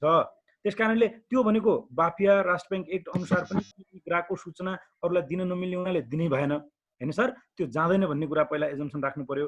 अनि त्यस्तै अब ई ब्याङ्किङको होस् या अरू पनि कुनै पनि प्रकारको इन्फर्मेसन तपाईँले ब्याङ्कमा दिएको इन्फर्मेसन राष्ट्र ब्याङ्कले चिठी लेखेर मागे बाहेक या कुनै इन्भेस्टिगेसनमा अदालतले मागे बाहेक कुनै पनि ब्याङ्क वित्तीय संस्थाले दिनु हुँदैन र दिँदैन सर है। पहिलो कुरा कानुन रूपमा अब बदमासीको त मैले भनिहालेँ जवाब दिनु भएन। त्यस कारणले तपाईँहरूले पेश गरेका सम्पूर्ण डकुमेन्टहरू सेफ र सिक्योर्ड हुन्छन् भन्ने कुरा विश्वास हुनुपर्छ र हुन्छ। त्यो विश्वास हुने हुनाले नै सरहरूले पैसा राखेर अर्बौं रुपियाँ ब्याङ्कमा राखेर मान्छेले चलाउने हो। भन्न त मान्छेले फलानुको ब्याङ्क भन्छ, तर फलानुको ब्याङ्क भन्दा पब्लिकको पैसा बढी हुन्छ। जस्तै मैले काम गर्ने भर्खरै ब्याङ्कमा प्रमोटरको पैसा या इन्भेस्टरको पैसा 3.5 अरब थियो भने 34 अरब त पब्लिकको पैसा थियो। त्यस कारणले ब्याङ्कहरू भनेको पब्लिकको ट्रस्टी हुन्, यो कुनै मान्छेको ब्याङ्क होइन, पब्लिकको हो। त्यस कारणले ब्याङ्कप्रतिको विश्वास त्यसरी कायम रहन्छ र काम हुन्छ। अनि अब मैले अलिकति टेक्निकलसँग कहाँनिर खास यो विषयलाई मैले कहाँ जोड्न खोजेँ भने जस्तै सरहरूले चाहिँ जस्तै नर्मल हाम्रो जुन वेबसाइट चलिरहेको छ त्यही वेबसाइटमा ई ब्याङ्किङको मोडल दिनुहुन्छ नि भन्न खोजे, त्यो अब वेबसाइट डेभलपर त हजुरको त जो पनि हुन सक्यो भनेपछि ई ब्याङ्किङ इम्प्लिमेन्ट गर्दै हुनुहुन्छ भने अथेन्टिकेसन सरी सर त्यसमा चाहिँ के छ? मैले पहिला त ब्याङ्कमा मात्रै पेश गरेको डकुमेन्टको कुरा गरेँ सर होइन। त्यसमाथि अब कुरा रह्यो हामीले कतिपय थर्ड पार्टी भेन्डरहरूको पनि लिइराखेका हुन्छौँ होइन सर। जस्तै ई ब्याङ्किङ मात्र होइन, अब हामीसँग त कोर ब्याङ्किङ सफ्टवेयरमा पनि अर्कोले सपोर्ट गरेर हुन्छ। विभिन्न प्रकारको सफ्टवेयरहरू हामी युज गर्छौँ जसको ओनर कोही अरू हुन्छ या भन्ने त्यसको डेभलपर अर्को हुन्छ।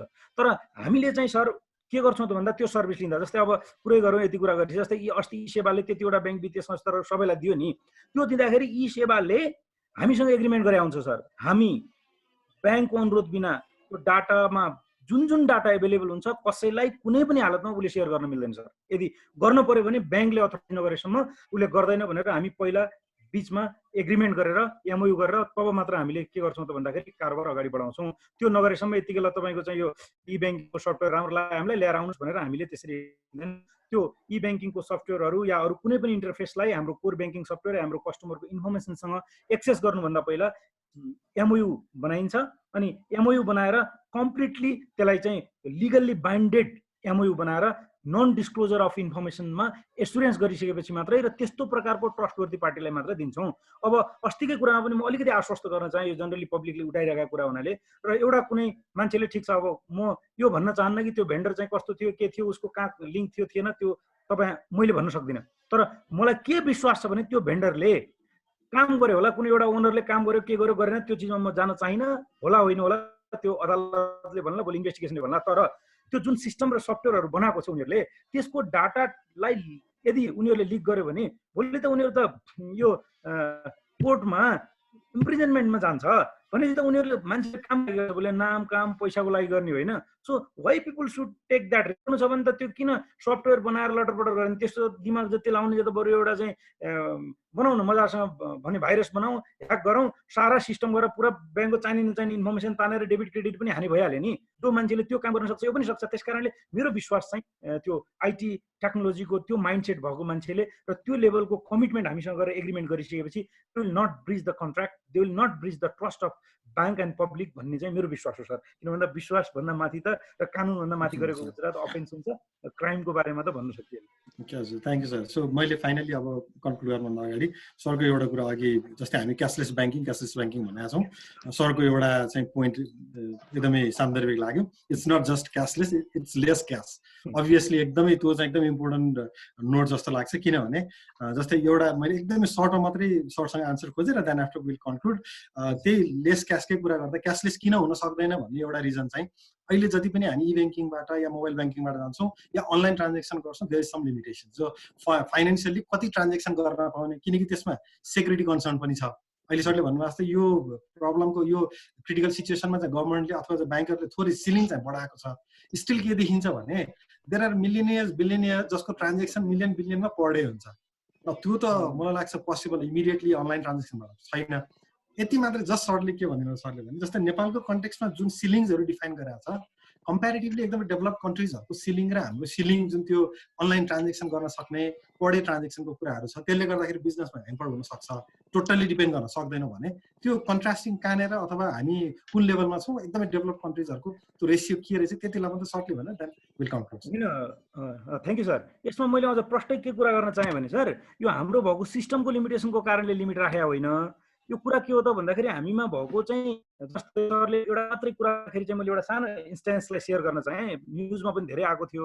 योभन्दा पहिला चाहिँ त्यो 6 जना भर्खरको त्यो केटाहरू मिलेर के गर्यो त भन्दाखेरि त्यो तत्कालीन जनता ब्याङ्कबाट, अब नामै गरेर कुरा गरौँ न होइन इलिस्ट्रेसन दिँदा सजिलो हुन्छ, जनता ब्याङ्कको एउटा कस्टमरको उनीहरूले के गर्यो त भन्दाखेरि इन्टर्नले त्यो सिग्नेचरलाई कपी गर्यो, त्यसपछि ल मेरो त चेक हरायो चेकबुक हरायो भनेर चेकबुक पनि एभेल गर्यो। चेकबुक हराइसकेपछि के गर्यो त भन्दाखेरि अब चेकबुक हरायो भने सिग्नेचर मिल्यो, सिग्नेचर मिलिसकेपछि त्यहाँ उसले नयाँ चेकबुक लियो, त्यसपछि गएर चेक काट्यो, पेमेन्ट लिन जाँदाखेरि उसले त्यो कस्टमरको नम्बर पनि थियो, फोन गरेर के भन्यो त भन्दा म ब्याङ्कबाट फोन गरेर आएको तपाईँको चाहिँ सिस्टम अपग्रेड गर्दैछौँ 1 घन्टा चाहिँ तपाईँ आफ्नो मोबाइल अफ गरिदिनुहोस् भन्यो। किन भन्दा तत्काल एसएमएस गयो भने त थाहा पाइहाल्छ भनेर एसएमएस ब्याङ्किङ हुन्छ नि त। अनि त्यो कस्टमरले त्यो ब्याङ्कबाटै आएको फोन भनेर उसले आफ्नो फोन अफ पनि गर्यो, जब 1 घन्टापछि उसले फोन अन गर्यो त्यति बेलासम्म तपाईँको खाता डेबिट भएर बदमासले पैसा लिएर निस्किसकेको थियो। भने काठमाडौँको ठाउँमा एउटा नलेजेबल कस्टमर जसले एसएमएस ब्याङ्किङ लिएर काम चलाइराख्नु भएको छ उहाँको लेभल अफ अवेरनेस लेभल छ भने हामीले भएको पैसा जति पनि गर्न दियौँ भने के त भन्दाखेरि अहिले पनि के आउँछ त भन्दा सर एटिएम कार्ड लिएर चाहिँ ब्याङ्कमा आउने कुराहरू म अलिकति सेयर गर्छु। एटिएम कार्ड लिएर घरमा राखेको हुन्छ, छोराले कहिले ल पैसा लिएर आइज भनेर एटिएम कार्ड दिएर पठाएको हुन्छ, पिन उसले याद गरेर हुन्छ, बाउले एकचोटि दिएर 5,000 निकाल्न भने हुन्छ, पछि छोरोले त्यही निकालेर हजुरको 20,000 निकालिदिन्छ। अनि बाउ आपतमा मेरो 20,000 कसले ताने भनेर ब्याङ्कमा कम्प्लेन गर्न आउँछ, पछि एटिएममा सिसिटिभी हेर्दाखेरि छोराले निकाले थाहा हुन्छ, छोराले भने आउँदैन। भने हाम्रो सिस्टम अनि हामी चाहिँ कतिपय चिजहरू कम्प्युटरमा पनि अहिले के गरिदिन्छौँ त भन्दाखेरि पासवर्डहरू सेभ हुन्छ, त्यो सेभ पासवर्ड सजिलोको लागि हामी बरु कसले पटक पटक पासवर्ड हालिराख्छ सेभ गरेर बस्दिन्छौँ। अनि यो चिजहरू गर्दाखेरि के त भन्दाखेरि हाम्रो awareness about this risk related to the cashless banking कम भएको कारणले गर्दा ठुलो लस नहोस् भनेर यो बिगिनिङको सिचुएसन भएको हुनाले रेगुलेटरी अथोरिटिजले यसलाई रिस्क कम गर्ने एउटा रिस्क मिटिगेन्ट्स र यो सुरुमा इनिसियल स्टेजको प्र्याक्टिसिङ फेजको लागि सर यसको लिमिटेसन्स कम गरे हो। इन्टरनेसनल्ली यसको लिमिट जति पनि बढाएर जान मिल्छ। अनि अब अहिले सरले भन्नुभयो ठुल्ठुलो बिजनेस कसरी गर्छ त भन्दाखेरि सेप्टेम्बर 2019 बाट राष्ट्र ब्याङ्कले नै लिड लिएर आरटिजिएस सिस्टम सुरु भइसक्यो सर। अब त 20 लाख रुपियाँभन्दा बढीको पेमेन्ट त सबै आरटिजिएस को थ्रु पेमेन्ट हुन्छ। ब्याङ्कमा इन्स्ट्रक्सन पठाउँदा बित्तिकै 10 देखि 15 मिनटमा फटाफट मैले सरको खातामा 1 करोड रुपियाँ पठाउनु पर्ने छ भने मैले इन्स्ट्रक्सन दिएको 10 मिनटभित्र सरको खातामा क्रेडिट भइसक्छ भने हामी आरटिजिएसमा गइसक्यौँ। इन्टरनेसनली हुने पेमेन्ट त सर अहिले स्विफ्टको थ्रु पेमेन्ट हुने इमिडिएटली अर्बौं डलरको चाहिँ पेमेन्ट स्विफ्टको थ्रु पेमेन्ट हुन्छ। त्यसकारणले यो हामीले राखेका लिमिटेसन चाहिँ हाम्रो पब्लिकको सेफ्टी सेक्युरिटी मेजर्सको लागि, किन भन्दा लस भइहाल्यो भने अलिक सानै होस्, हेबिचुअल बनाउनलाई सुरुवाती दिनमा छौँ। मैले अघि नै सरलाई निवेदन गरेँ हाम्रो आफ्नै सिस्टम सेफ्टी सेक्युरिटी पनि वास्तवमा अघि एकजना भाइले सोध्नुभएको क्वेसनमा मैले जवाब दिए जस्तै हामी आफ्नै सिस्टम पनि वास्तवमा त्यति रोबस्ट एकदमै ह्याकै हुन सक्दैन, यहाँ त एकदम सेफ्टी छ भन्न सक्ने अवस्थाको छैन अनेस्टली भन्दा। त्यसपछि हाम्रो कस्टमरको पनि लेभल अफ नलेज त्यो लेभलको छैन। अनि यी विविध रिस्कहरूको कारणले लस ठुलो नहोस् भन्ने अब्जेक्टिभको साथमा यो लिमिटेसन्सहरू राखिदिएको सर। अदरवाइज हाम्रो सिस्टम सफ्टवेयर र ब्याङ्किङले नसक्ने होइन, यो बिस्तारै हामी हेबिचुअल हुँदै जाँदाखेरि यो सिलिङहरू बढ्दै जान्छ भन्ने मेरो अपेक्षा हो। सर म दुई शब्द बोल्छु र अनि सरलाई प्रिन्सिपल सरलाई क्लोजिङको लागि रिक्वेस्ट गर्छु है। I think if there's anything from Suraj sir, so Suraj sir बाटै हामी कन्क्लुडतिर जाउँ। So he's been hosting. Suraj sir, is there anything? होइन ठिकै छ, अब अरू त केही पनि भएन। अब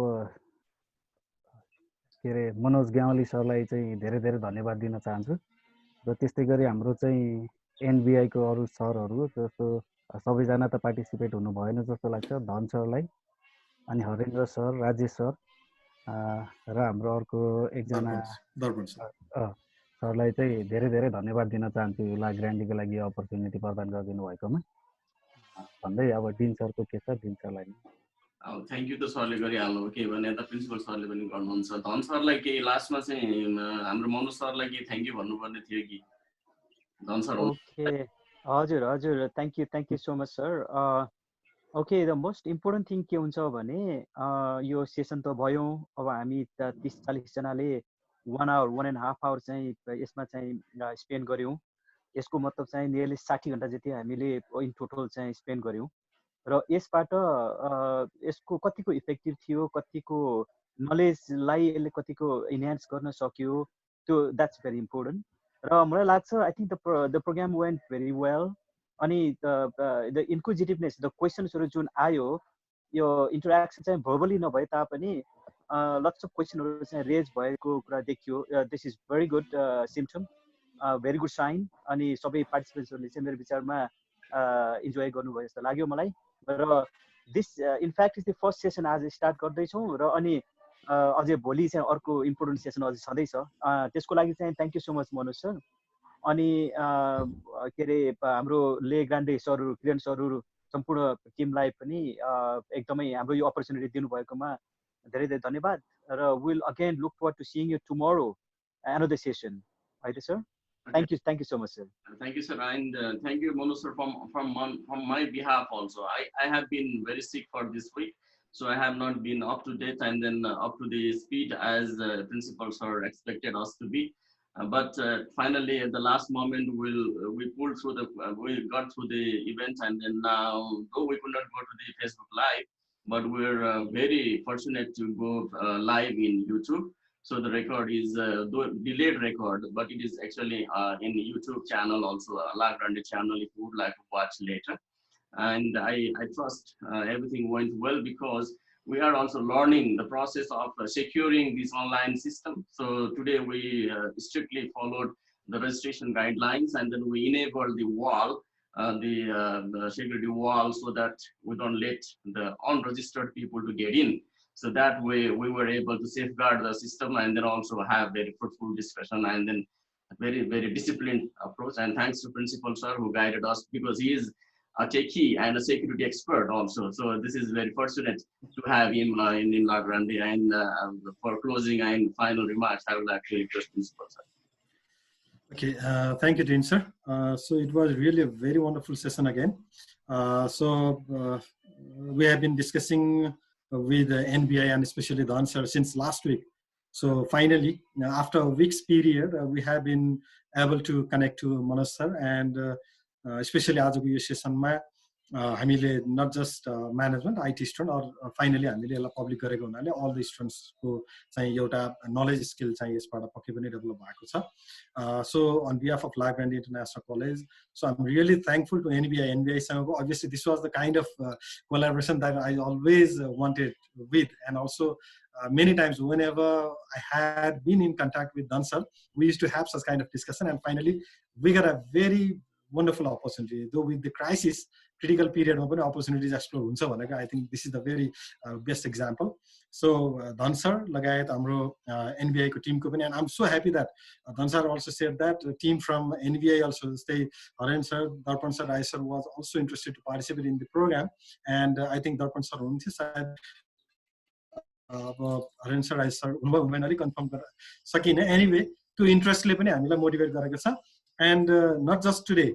So those students who are listening, we have another important session. I'm saying again, a research person will be Manoj sir again. So the title will be Investment Prospects for Startup Businesses and Banking Situation After the Current Situation, that is the COVID-19. So bholiko session pani yahi time ma after 10 nahi cha. It is a very wonderful session.